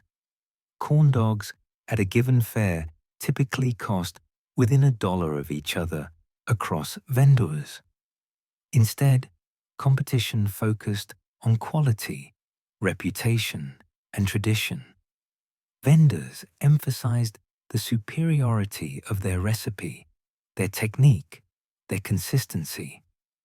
Some marketed their longevity, serving the Iowa State Fair since 1955 as proof of quality. Others emphasized innovation or unique approaches. The behind-the-scenes logistics of high-volume corn dog production were industrial in scale, but maintained elements of craft. A major vendor might prepare 10,000 corn dogs in a single day during peak fair attendance. This required remarkable coordination. The operation began early in the morning, hot dogs arriving refrigerated in bulk, hundreds of pounds of cornmeal and flour, barrels of frying oil. Workers would begin inserting sticks into hot dogs, working in teams to process thousands before the fair opened. The battering and frying was continuous during operating hours. Workers developed rhythms, dipping corn dogs in batter with one hand, while retrieving finished ones from fryers with the other, in constant motion for hours at a stretch. The fryers ran at precise temperatures, monitored constantly. Oil was filtered and replaced on schedules to maintain quality. Finished corn dogs accumulated in warming areas, ready to be grabbed and handed to customers. During peak periods, production struggled to keep pace with demand despite multiple workers operating at maximum efficiency. Quality control was challenging at this volume. A batch mixed slightly wrong could produce hundreds of substandard corn dogs. Oil temperature variations could affect texture across dozens of units. Workers had to maintain consistent technique despite fatigue, heat, and pressure. The successful operations were those that had refined their processes over years or decades, where experienced workers understood instinctively when batter consistency was right or oil temperature needed adjustment. Food safety regulations had modernized significantly by the 2010s, affecting corn dog production. Vendors needed proper refrigeration for hot dogs, temperature monitoring systems for fryers, regular oil testing and replacement schedules, documented cleaning protocols, and certified food handlers. State health departments inspected fair food vendors rigorously. These regulations increased costs and complexity, but also ensured safety and consistency. The days of casual, haphazard fair food preparation were gone. Professional standards now prevailed. The ritual aspect of corn dog consumption at state fairs became more recognized and articulated during this decade. Sociologists and anthropologists studying American culture noted the corn dog's function as a temporal marker, an annual ritual that helped structure time and create continuity across years. In regions with strong state fair traditions, the fair itself marked the end of summer and approach of autumn. Eating a corn dog at the fair meant summer was ending, school was starting, or had started. The year was moving into its final phase. This ritual function meant corn dogs carried emotional weight beyond their physical properties. They were memory triggers, nostalgia vessels, connections to past selves, and lost loved ones. A person eating a corn dog at the state fair might be flooded with memories of eating corn dogs with a parent who'd since died, or with children now grown and moved away. The corn dog was a time machine, a way of accessing the past through taste and smell and familiar experience. Media coverage of state fairs during this period invariably included corn dog content. Local news stations sent reporters to cover fair openings, and those reporters always filmed corn dog vendors and interviewed customers eating corn dogs. National media covering state fairs as cultural phenomena made corn dogs central to their narratives. The corn dog had become synecdoche for the state fair itself. Showing a corn dog meant state fair even without other context. Social media amplified this association. Fairgoers posted photos of their corn dogs on Instagram, Facebook, Twitter. These posts were ritualistic. People didn't post corn dog photos because the photos were particularly interesting, but because posting them was part of the fair experience, a way of announcing participation in the tradition. The posts accumulated annually, creating digital archives of personal and collective memory centered on corn dogs. The Iowa State Fair, which had the most elaborate food tracking system of any American state fair, published annual data on food sold. Corn dogs were always in the top 5, usually in the top 3, competing with turkey legs and cheese curds for the top spots. The fair's marketing used these numbers to promote itself. We sold 285,000 corn dogs this year, treating the volume as a point of pride, evidence of the fair's continued relevance and attendance. State fair administrators recognized corn dogs' importance to their events. When planning fairgrounds improvements or vendor arrangements, corn dog vendors received favorable treatment, good locations with high foot traffic, adequate space for lines, nearby seating areas. The fairs understood that corn dog availability and quality affected overall satisfaction. Running out of corn dogs or having inferior ones would generate complaints and damage the fair's reputation. Weather affected corn dog sales in predictable ways. Hot days meant lower sales. People didn't want heavy fried food in 95-degree heat. Comfortable days meant higher sales. Rain decreased sales by reducing overall attendance. Vendors learned to anticipate these patterns, adjusting preparation volume based on weather forecasts. A vendor might prepare for 8,000 corn dogs on a predicted pleasant Saturday, but only 4,000 on a forecasted hot or rainy day. The decade 2010 to 2020 saw remarkable stability in corn dog culture at state fairs. Unlike the rapid innovation happening in other corn dog contexts, Korean variations, gourmet versions, food truck experiments, state fair corn dogs remained largely unchanged. Some vendors introduced minor variations, bacon-wrapped options, cheese-filled versions, but the classic corn dog dominated overwhelmingly. People came to state fairs wanting the corn dog they remembered, not innovation. This conservatism was strategic and appropriate. State fairs were about tradition and continuity more than novelty. People attended fairs partly to experience things that hadn't changed, to find the familiar in an ever-changing world.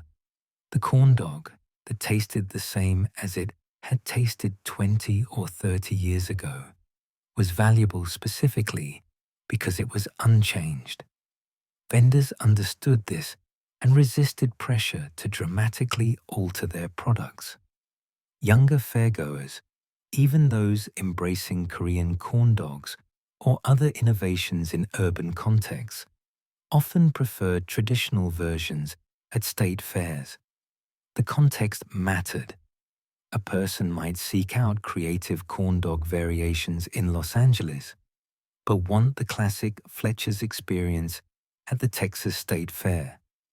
The fair created a temporal and spatial zone where different rules applied, where novelty wasn't desired, or expected. The pricing of state fair corn dogs remained remarkably stable relative to other fair foods. While many specialty items saw dramatic price increases, reaching $8 or $10 for elaborate creations, corn dogs typically stayed in the $5 to $7 range through this decade. This relative affordability was intentional. Vendors and fair administrators recognized that corn dogs were democratic food, meant to be accessible to everyone. Pricing them like premium novelty items would violate their cultural role. Then came 2020, and COVID-19 shut down virtually every state fair in America. The Iowa State Fair was cancelled for the first time since World War II. The Minnesota State Fair, which had operated during the 1918 influenza pandemic, cancelled. The Texas State Fair cancelled. Across the country, fairgrounds that should have been full of crowds and lights and sounds stood empty during the weeks when fairs should have been running. The absence was profound.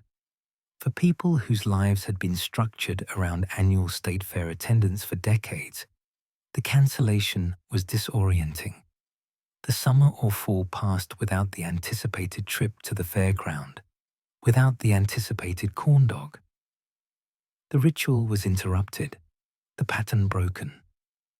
Social media filled with expressions of loss, people posting photos of corn dogs from previous years, expressing how much they missed the fair, how strange it felt for this year to pass without it. The pause revealed how much the tradition mattered. When people couldn't have state fair corn dogs, they realized they didn't actually want corn dogs in other contexts as substitutes.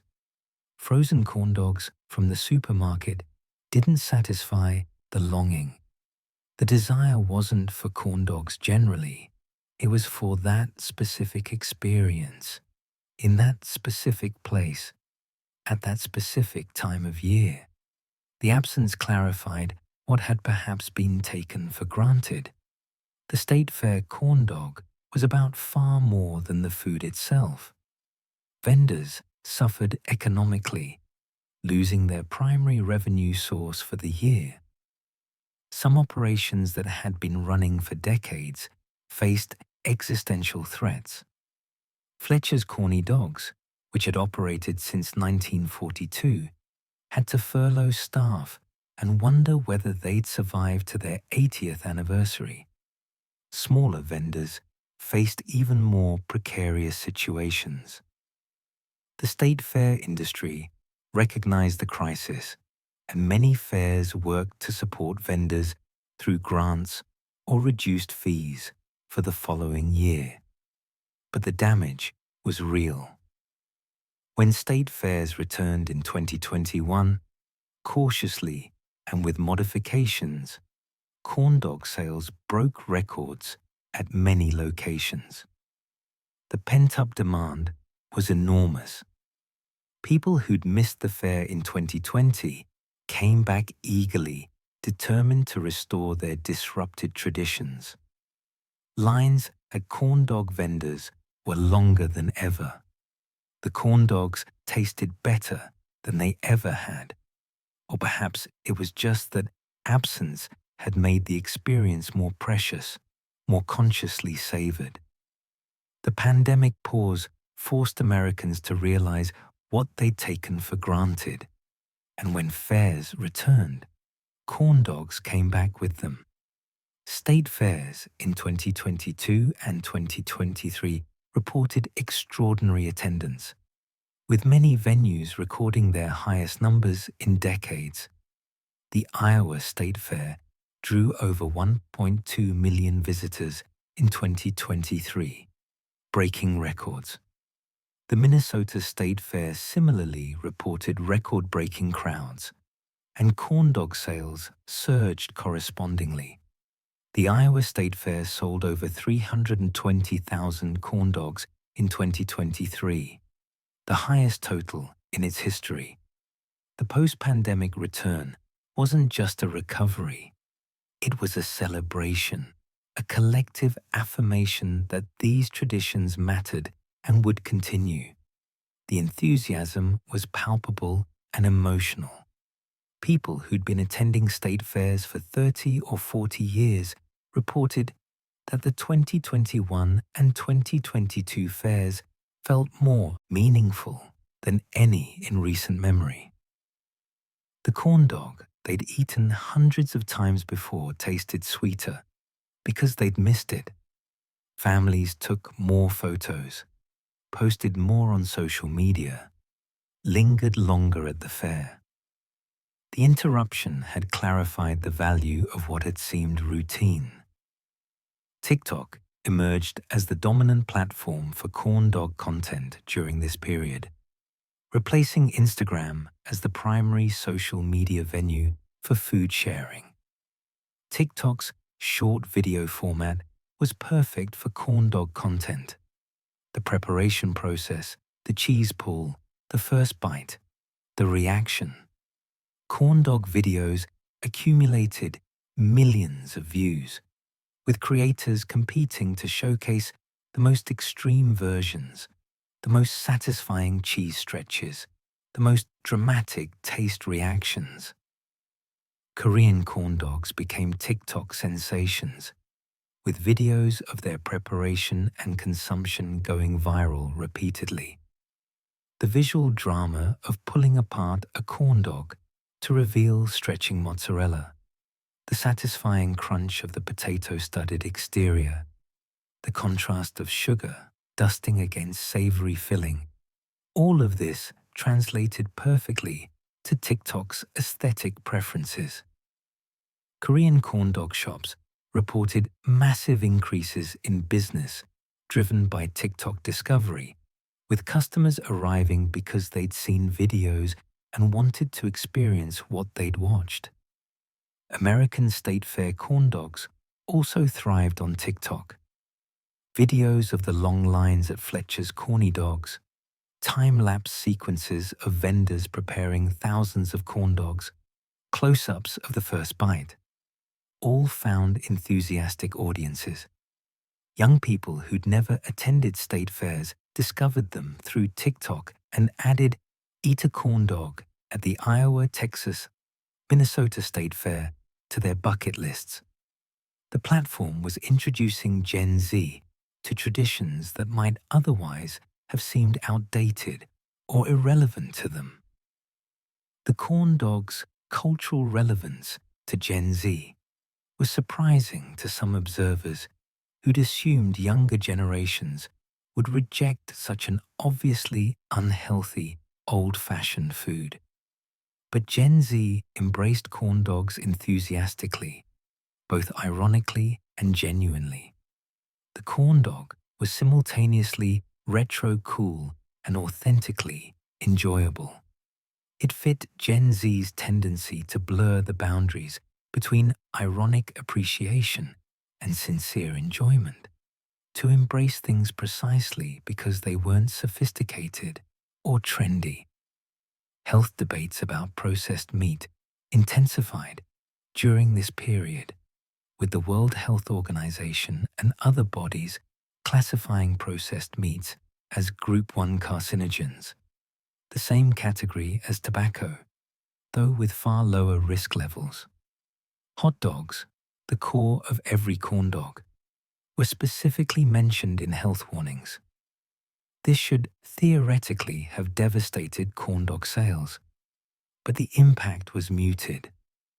People were aware of the health concerns, but chose to consume corn dogs anyway, applying the occasional treat justification, or simply accepting the risk as worth the enjoyment.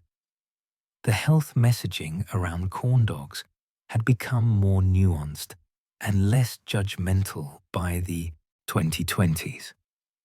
Rather than blanket condemnations, nutritionists and public health advocates acknowledged that occasional consumption of foods like corn dogs, especially in contexts like annual state fair visits, wasn't likely to cause significant health problems. The focus shifted toward pattern. Eating corn dogs weekly was concerning. Eating them once or twice a year at the fair was fine. This moderation approach was more realistic and probably more effective than absolute prohibition messaging. The premium frozen corn dog market expanded significantly during this period. Several brands introduced artisanal frozen corn dogs using all-beef hot dogs, organic cornmeal, and better batter formulations, priced at 2 or 3 times the cost of standard frozen corn dogs. These premium products targeted consumers who wanted corn dog convenience but were willing to pay for higher quality ingredients and better taste. The market segment proved viable. Enough consumers valued quality improvement to justify the higher prices. Air fryer adoption accelerated dramatically in the early 2020s, with estimates suggesting over 40% of American households owned air fryers by 2020. For frozen corn dogs, air fryers were transformative. Corn dogs air-fried at 380 degrees for 10 to 12 minutes achieved crispness comparable to deep-fried versions, far superior to oven-baked results. The texture was genuinely good, crispy coating, properly heated hot dog, none of the rubberiness that plagued microwaved corn dogs. Air fryers made frozen corn dogs respectable, elevating them from last resort convenience food to acceptable meal option. Manufacturers responded by reformulating corn dogs specifically for air fryer preparation and prominently featuring air fryer instructions on packaging. Some brands marketed themselves as optimized for air frying. The air fryer had solved one of the frozen corn dog's long-standing problems: the inability to replicate the fresh fried texture at home, and corn dog sales benefited accordingly. Sustainability questions began emerging around corn dogs in the early 2020s, though they remained secondary concerns for most consumers. Environmental advocates pointed out several issues. The wooden sticks were single-use items requiring tree harvesting. The deep frying required large amounts of oil that needed proper disposal. The hot dogs came from industrial meat production with substantial environmental footprint. The frozen versions required continuous refrigeration throughout supply chains. Some state fair vendors responded by sourcing bamboo sticks, which were more sustainable than traditional wood. Others implemented better oil recycling programs, sending used frying oil to biodiesel production rather than waste disposal. A few vendors experimented with compostable sticks made from compressed paper or other materials, though these sometimes proved insufficiently sturdy. These were modest changes, improvements at the margins, rather than fundamental transformations, but they indicated awareness of environmental concerns. Plant-based corn dogs improved substantially during this period as plant-based meat alternatives became more sophisticated. Brands using Beyond Meat or Impossible-style plant-based hot dogs created corn dogs nearly indistinguishable from traditional versions in taste and texture. For consumers choosing plant-based diets for environmental or ethical reasons, these products allowed participation in corn dog culture without compromise. Sales remained a small fraction of traditional corn dogs, but the category was growing. Price inflation at state fairs became a contentious topic in 2022 and 2023. Corn dogs that had cost $5 or $6 in 2019 were suddenly $8 or $9 by 2023. The increases were driven by multiple factors. Ingredient costs rose due to supply chain disruptions and inflation. Labor costs increased. Energy costs for refrigeration and frying rose. But the price jumps were jarring for fairgoers accustomed to relatively stable corn dog pricing over decades. The debates revealed class tensions around fair attendance. For middle-class families, an $8 corn dog was expensive but manageable. For working-class families, especially those with multiple children, $8 per corn dog made fair attendance significantly more expensive. A family of 4 buying corn dogs could spend $32 just on that one item, before any other food or fair activities. Some families reduced fair attendance or skipped corn dogs, breaking traditions that had persisted for generations. Vendors and fair administrators struggled with the pricing dilemma. They couldn't absorb the cost increases without becoming unprofitable, but raising prices risked making fairs inaccessible to some populations. Some fairs implemented value days with reduced pricing. Others pressured vendors to offer smaller portions at lower prices. But the fundamental tension between maintaining traditions and adapting to economic realities remained unresolved. Online ordering and pickup systems appeared at some state fairs, allowing customers to order corn dogs through apps and skip lines. This innovation addressed one of the major friction points, the long waits during peak times, but also changed the experience in ways that bothered traditionalists. Part of the corn dog experience was standing in line, anticipating, seeing them made, receiving them hot and fresh. Pre-ordering and pickup was more efficient but less experiential. The quality gap between fresh and frozen corn dogs remained significant despite improvements in frozen varieties.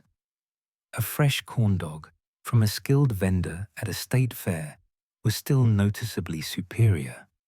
Crispier coating, juicier hot dog, better flavor integration. But the gap had narrowed. A premium frozen corn dog prepared in an air fryer was now respectable. Maybe 75 or 80% of the fresh experience, rather than 50% as in previous eras. This narrowing made frozen corn dogs more acceptable for everyday consumption while maintaining the special status of fresh fair versions.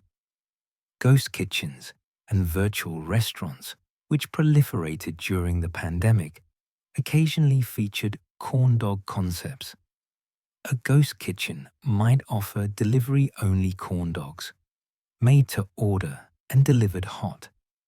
These operations were experimental and mostly appeared in major cities, but they represented another venue for corn dog consumption.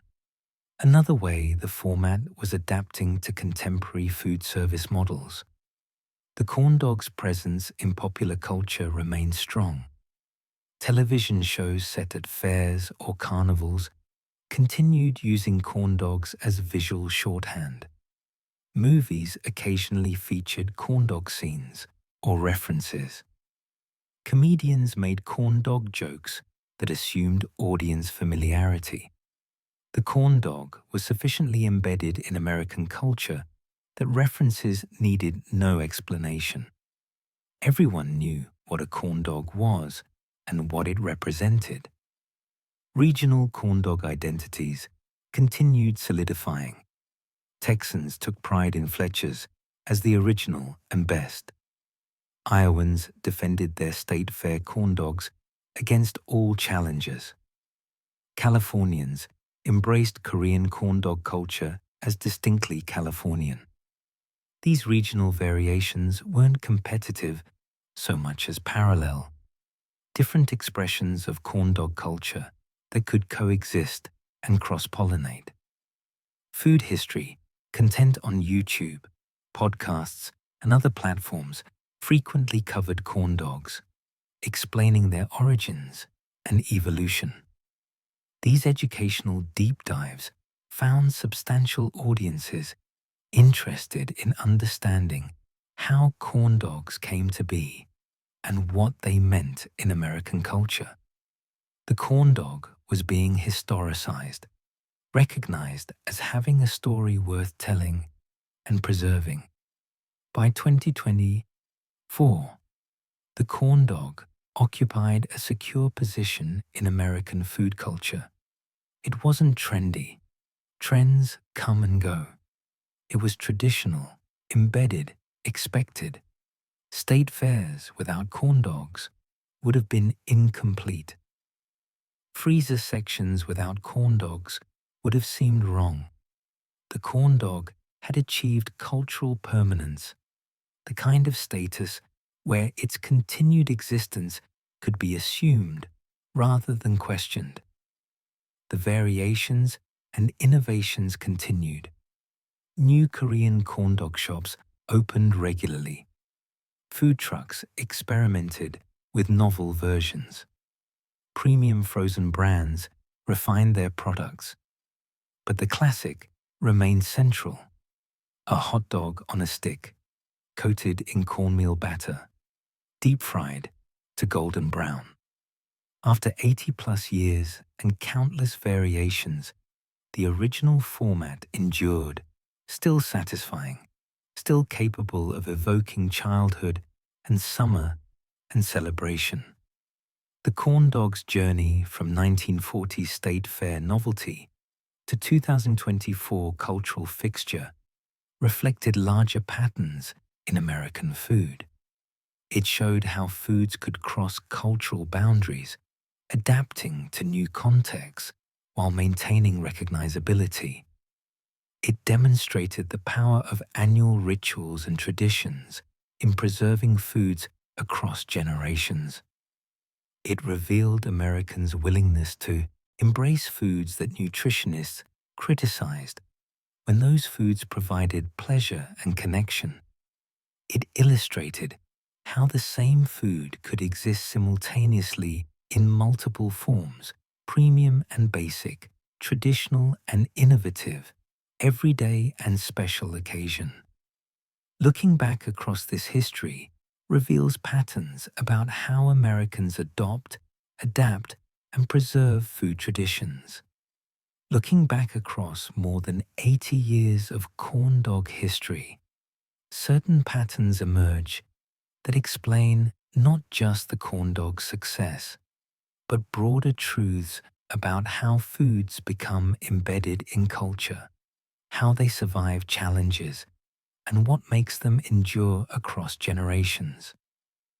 The corn dog's journey from obscure state fair novelty to cultural institution offers lessons about American food, American leisure, and how traditions form and persist. The corn dog succeeded, first and fundamentally, because it solved practical problems elegantly. In the context where it emerged, crowded state fair midways in the 1940s, it was perfect food. You could hold it in one hand while walking, keeping the other hand free for a child or a drink or pointing at things. The stick provided a handle that kept your hands clean, important when you'd be touching other things, shaking hands, handling money. It was self-contained, requiring no plate, no utensils, no table. You could eat it while moving through crowds, while watching performances, while waiting in lines for rides. This portability was revolutionary in its time and remains valuable today.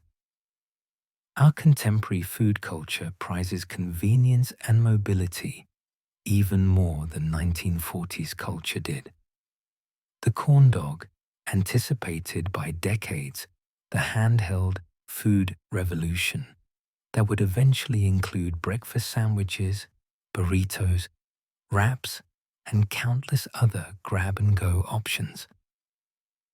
The corn dog was ahead of its time in understanding that Americans wanted food that accommodated their movement and activity, rather than requiring them to stop and settle. But portability alone doesn't explain 80 years of success. Plenty of portable foods have come and gone. The corn dog persisted because it became associated with place and ritual in ways that transcended its practical utility. The State Fair Association proved crucial. By becoming definitively linked to an annual event, the corn dog gained temporal significance. It marked the passage of time, another year, another fair, another corn dog. It became part of how Americans structured their years and marked their lives. This place-based identity protected the corn dog from various threats that might otherwise have diminished it.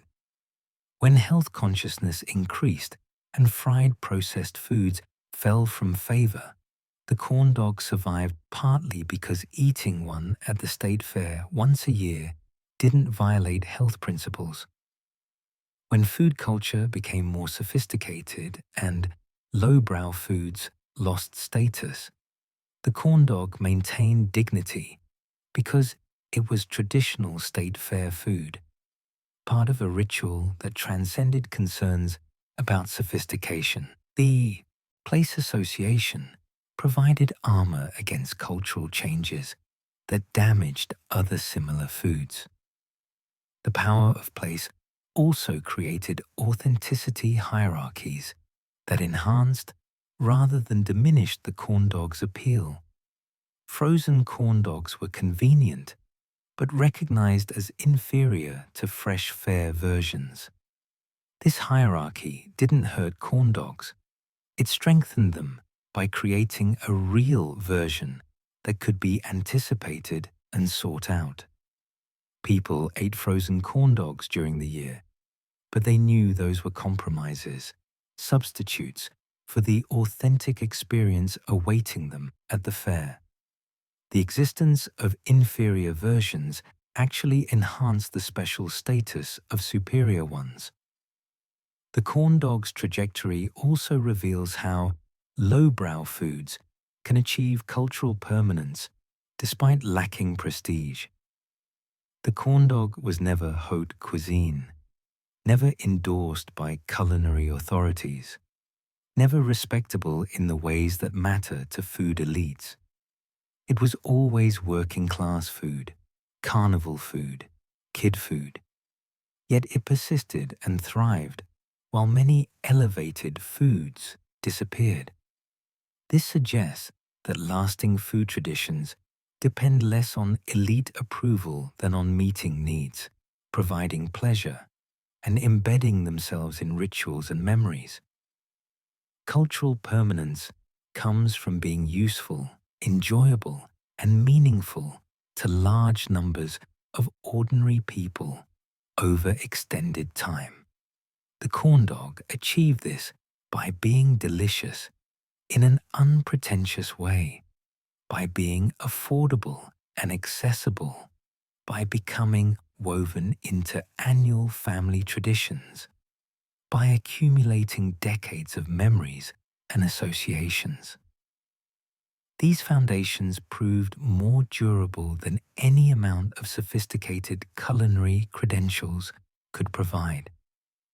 The corn dog story also illuminates the complex relationship between regional and national identity in American food. The corn dog is simultaneously deeply American, recognized nationwide as American food, and intensely regional, with Texans, Iowans, and Minnesotans maintaining distinct corn dog traditions and fierce local pride. This both and quality is characteristically American. We're a nation of regions, united but distinct, and our foods reflect this. Regional variations sustained the corn dog by keeping it interesting and relevant across different contexts. Texans could take pride in Fletcher's as uniquely theirs, while acknowledging corn dogs as broadly American. This allowed the corn dog to be simultaneously ours and everyone's, to be special and universal. Foods that belong to everyone equally often belong to no one, particularly losing distinctiveness. Foods that belong only to one region never achieve national reach. The corn dog balanced these tensions successfully. The role of convenience in the corn dog's evolution reveals how technological change reshapes food traditions. The frozen corn dog, made possible by home freezer adoption, transformed the corn dog from annual treat to everyday option. This transformation was double-edged. It increased consumption but decreased specialness. Yet both forms persisted because they served different needs. The frozen corn dog met weeknight dinner requirements. The fair corn dog satisfied ritual and celebration needs.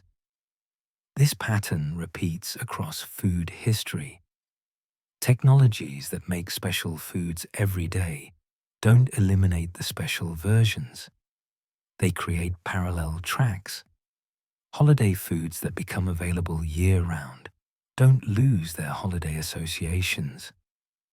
The key is that the special context maintains distinctions that transcend availability.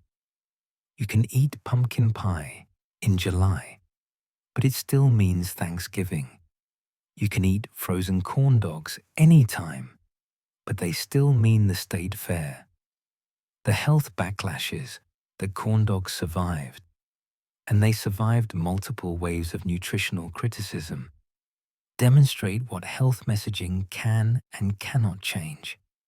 Health information can shift consumption patterns at the margins, can cause some people to reduce or eliminate certain foods, can create market niches for healthier alternatives. But health messaging cannot eliminate foods that are deeply embedded in tradition and pleasure, especially when consumption patterns already include natural moderation. The once-a-year corn dog at the state fair proved essentially immune to health criticism. The occasional nature of consumption provided built-in moderation that health advocates couldn't improve upon. Even regular frozen corn dog consumers often already ate them sparingly, perhaps weekly rather than daily, in patterns that limited health risks. The foods that health backlashes eliminate most effectively are those consumed frequently without emotional attachment. The corn dog had emotional attachment, and, in its most important form, infrequent consumption. The explosion of corn dog variations in the 21st century, Korean versions, gourmet preparations, vegetarian alternatives, endless flavor combinations, demonstrates how innovation within tradition can preserve rather than threaten core concepts. Each variation affirmed the basic format's viability and appeal. If the corn dog had remained frozen in its 1940s form, it might have become obsolete, a relic interesting only historically.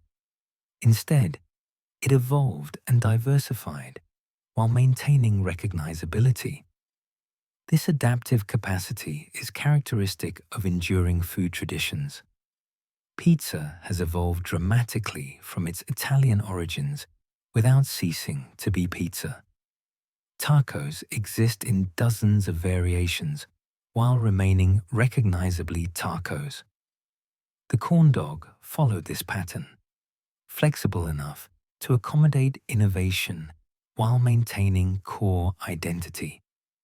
A Korean corn dog and a Texas State Fair corn dog are obviously different, but both are clearly corn dogs. The format proved robust enough to contain variation. Economic accessibility has been central to the corn dog's democratic character and long-term success.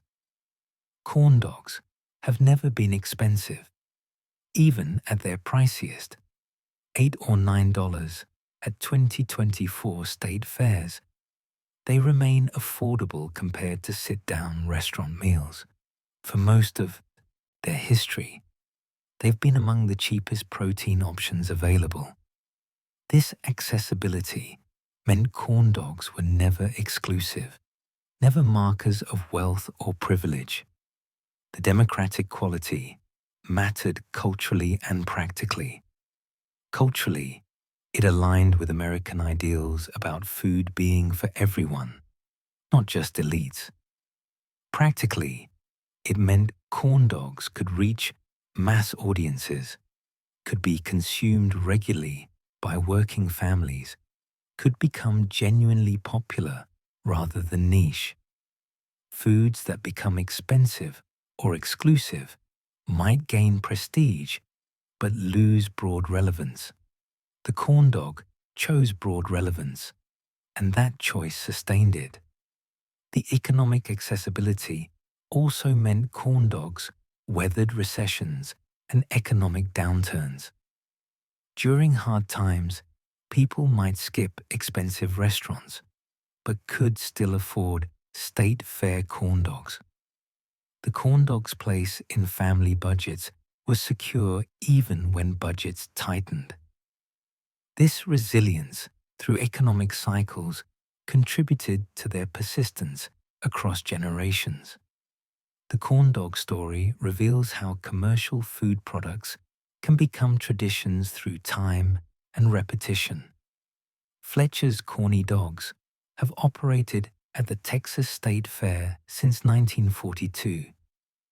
Over 80 years, 3 or 4 generations. At what point does a commercial product become a tradition? When does a vendor's recipe become cultural heritage? The corn dog suggests the answer is when people treat it that way, when they return year after year, when they bring their children and grandchildren, when the absence of the food would feel like a violation of how things should be. This commercial to traditional transition is increasingly common in American culture, where many traditions are actually branded products or commercial experiences that have achieved traditional status through longevity. The corn dog was among the earlier examples of this phenomenon, but it's now ubiquitous. We have traditional fast food restaurants, traditional product brands, traditional commercial entertainment experiences. The line between commerce and tradition has blurred, perhaps irreversibly. The multi-generational transmission of corn dog traditions demonstrates food's role in family identity and memory. When grandparents take grandchildren to eat corn dogs at state fairs they attended as children, they're not just feeding them.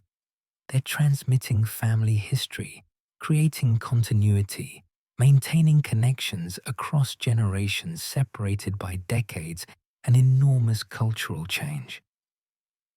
The corn dog becomes a vessel for these transmissions, a physical object that carries meaning far beyond its ingredients. This role explains the emotional intensity of corn dog traditions.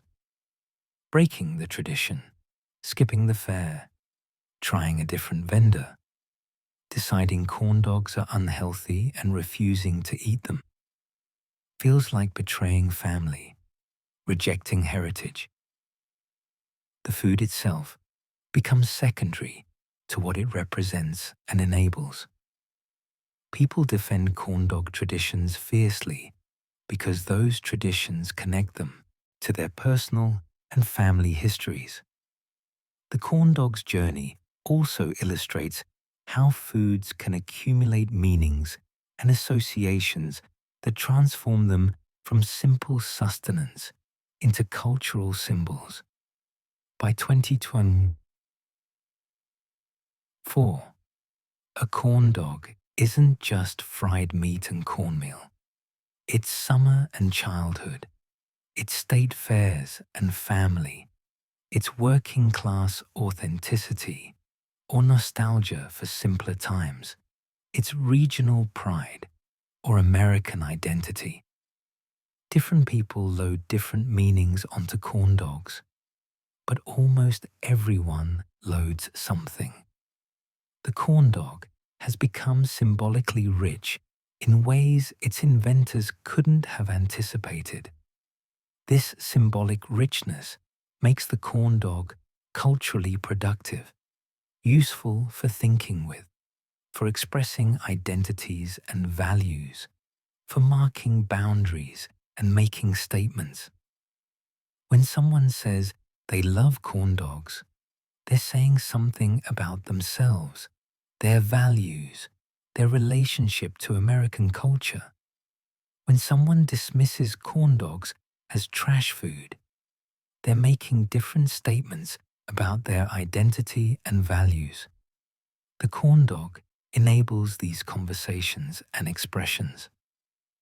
Understanding where corn dogs came from helps us see where American food culture might be going. We began this journey 9,000 years ago in the Balsas River Valley of Mexico, where patient agriculturalists were transforming a wild grass called teosinte into maize. We traveled to ancient Mesopotamia, where the Sumerians were learning to preserve meat in animal intestines, creating the first sausages. These two innovations, corn and sausage, developed independently, separated by an ocean and millennia, refined by different cultures with different needs and different culinary traditions. Neither culture could have imagined how their work would eventually converge. The paths these foods traveled were long and complex. Corn spread throughout the Americas, becoming sacred to the Maya and Aztec, feeding the growth of civilizations. It crossed the Atlantic after 1492, though Europeans never fully understood or appreciated it. Sausage making spread from Mesopotamia throughout the ancient world, becoming especially sophisticated in Europe, where guild traditions refined it over centuries. By the 1800s, both corn and sausage had their own rich histories, their own cultural meanings, their own places in human cuisine. The convergence happened in America, that peculiar nation of immigrants and mixing, where European traditions met American ingredients under conditions that encouraged innovation and adaptation. German sausage makers brought their craft to American cities in the mid-1800s. Cornmeal was ubiquitous in American cooking by then, a staple that every region prepared differently. State fairs emerged as distinctly American institutions where agriculture, education, and entertainment combined, where crowds gathered annually and food vendors experimented with portable, novel offerings. In the late 1930s and early 1940s, probably independently in multiple locations, someone, maybe Carl and Neil Fletcher in Texas, maybe George Boyington in Oregon, maybe others whose names are lost, put a hot dog on a stick, dipped it in cornmeal batter, and fried it. The combination was obvious once you thought of it, which is why multiple people thought of it simultaneously. But obvious doesn't mean inevitable. Thousands of possible food combinations never happen because the right conditions never align. The corn dog happened because everything was ready: the technology, the ingredients, the market, the cultural moment. What followed was 80 years of evolution, diffusion, and embedding. The corn dog spread from state fair to state fair, became available frozen in supermarkets, appeared in school cafeterias, survived health backlashes, inspired international variations, accumulated meanings and memories, became traditional despite its commercial origins. It achieved something that most foods never achieve.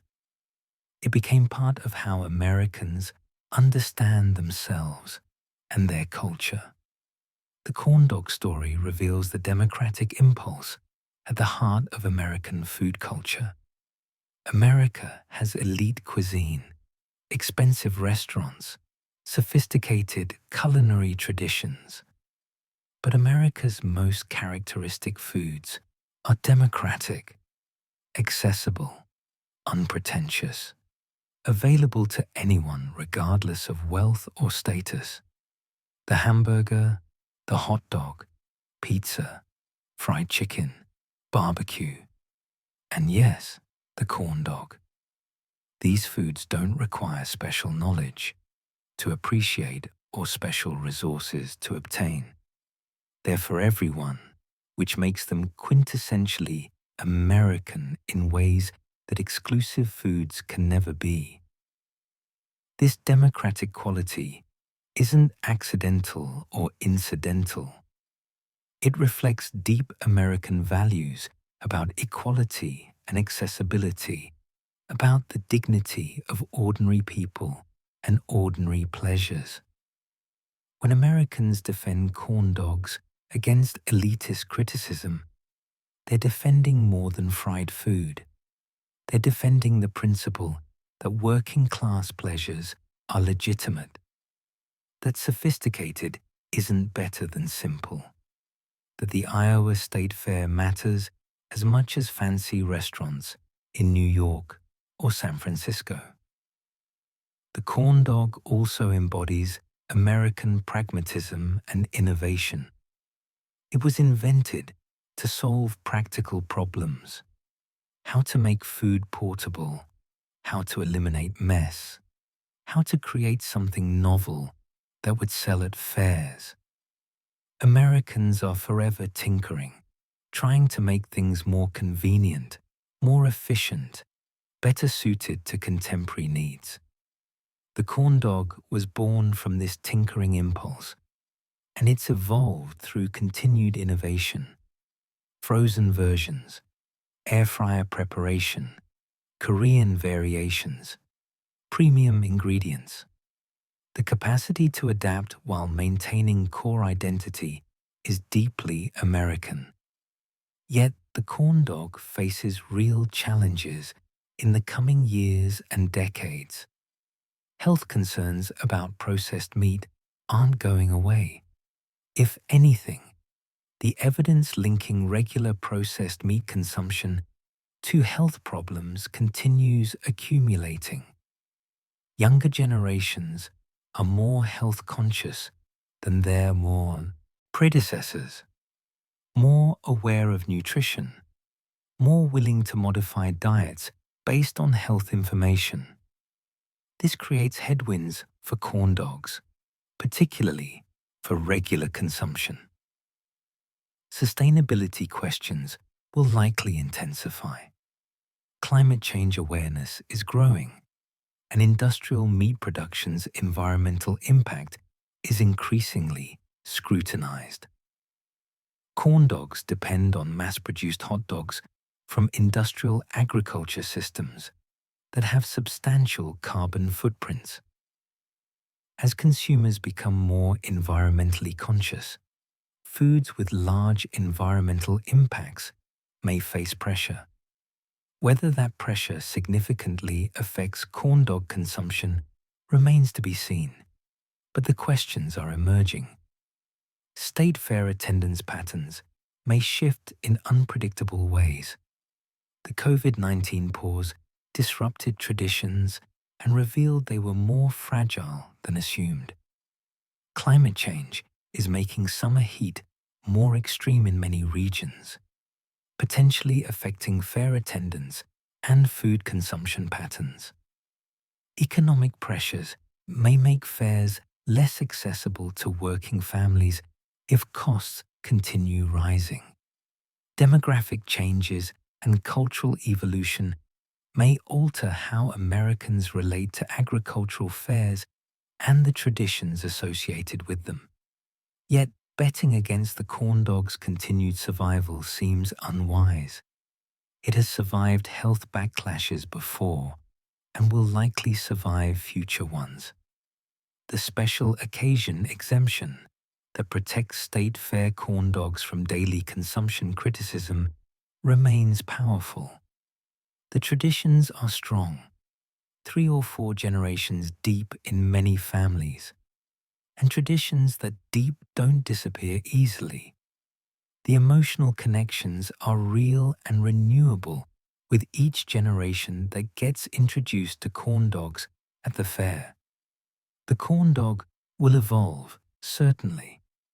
Plant-based versions will improve and capture larger market shares, not replacing traditional corn dogs, but coexisting with them. Preparation methods will continue advancing. Perhaps something even better than air fryers will emerge for home preparation. New variations will appear. We can't predict what Korean or Japanese or Thai corn dog innovations might develop, what American chefs might experiment with next. State fairs themselves will adapt to changing circumstances, perhaps offering more plant-based options, perhaps implementing sustainability measures, perhaps adjusting pricing to maintain accessibility.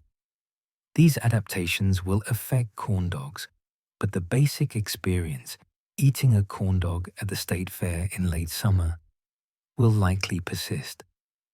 The flexibility that allowed corn dogs to survive 8 decades of change should allow them to survive coming decades as well. What does the corn dog reveal about American culture? It shows that Americans value tradition even while embracing change, that we're simultaneously forward-looking and nostalgic. It demonstrates that class tensions run through our food culture, that battles over taste and sophistication mask deeper conflicts about values and identity. It reveals that place and ritual matter enormously in how we experience food, that the same item consumed in different contexts means different things. The corn dog shows that Americans are comfortable with contradiction. We know corn dogs are unhealthy, but eat them anyway. We mock them as lowbrow while defending them as traditional. We embrace innovation while insisting some things shouldn't change. This comfort with contradiction, with holding multiple truths simultaneously, is characteristically American. We don't resolve tensions, we live within them. The corn dog also reveals American pragmatism about pleasure. We're not a culture that denies enjoyment for abstract principles. When health authorities said corn dogs were unhealthy, Americans didn't stop eating them. We just ate them less frequently or decided the pleasure was worth the risk. We're a practical people who make practical accommodations between competing values. Perfect health and perfect pleasure both being impossible, we negotiate between them, accepting trade-offs that let us enjoy life while managing risks. The importance of food traditions that bridge generations cannot be overstated. In a culture that changes rapidly, where technology transforms daily life every few years, where social norms shift dramatically across decades, food traditions provide continuity. A grandmother and granddaughter eating corn dogs together at the Iowa State Fair in 2024 are doing something the grandmother did with her grandmother in 1974. That thread of connection across 50 years, across vast cultural change, matters profoundly. These connections are how cultures persist, how values and identities transmit across generations. The corn dog itself is unimportant. It's fried meat and cornmeal. But what it enables, shared experience, transmitted tradition, family continuity, connection to place and community, is essential. When we defend corn dog traditions, we're defending these connections, these transmissions, these threads that tie generations together. The corn dog's future isn't crisis or triumph, it's continuity. Corn dogs will face challenges and adapt to them. Sales may rise or fall with trends and circumstances. New variations will appear while classics persist. Some state fairs will sell fewer corn dogs, others more. The overall trajectory will be neither dramatic growth nor catastrophic decline, but rather steady persistence, the durable endurance of something that has earned its place. Next August, when state fairs open across America, corn dogs will be there. Vendors will fire up their fryers, insert sticks into hot dogs, dip them in cornmeal batter, and fry them to golden brown. Lines will form, maybe shorter than previous years, maybe longer, but lines will form. Families will order corn dogs, the children eager, the parents nostalgic, everyone hungry. They'll eat them while walking through the Midway, tasting summer and tradition, creating memories that will last decades.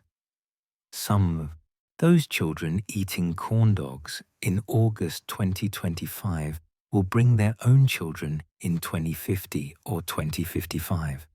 They'll say, "I used to eat these with my parents when I was your age." And their children will take that first bite, tasting what their parent tasted, connecting across time through something as simple as fried cornmeal and hot dog. The cycle will continue as it has for 80 years, as it likely will for 80 more. The corn dog endures not because it's the most delicious food ever created, not because it's nutritionally valuable, not because culinary experts celebrate it. It endures because it's woven into the fabric of American life, into annual rhythms and family traditions, into regional identities and childhood memories. It endures because it works, practically, culturally, emotionally. It endures because enough people, year after year, decide it's worth keeping. This is how traditions persist, not through dramatic defense or conscious preservation efforts, but through countless individual decisions to continue something, to bring children back to the fair, to order the corn dog again, to maintain the pattern. Each decision is small and personal, but collectively they create cultural continuity. They preserve traditions across time. The corn dog is humble food, unpretentious and simple.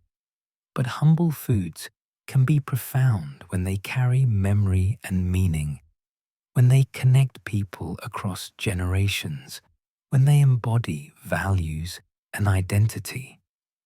The corn dog has become this kind of food for millions of Americans. It has earned its permanence through 8 decades of satisfying hunger, creating pleasure, marking time, and enabling connection. As the sun sets, on another state fair, as the lights come on along the midway, as the last corn dogs of the day come out of the fryers, you can be certain this scene will repeat next year and the year after, and for years beyond our prediction. Some traditions prove more durable than their critics expect. The corn dog is one of them. And in that durability, in that quiet persistence across time and change, there's something worth appreciating, not celebrating, not lamenting, just acknowledging with respect and perhaps with gratitude. The corn dog will be there, as it has been, as it will be. And that continuity, that reliability, matters more than sophistication ever could.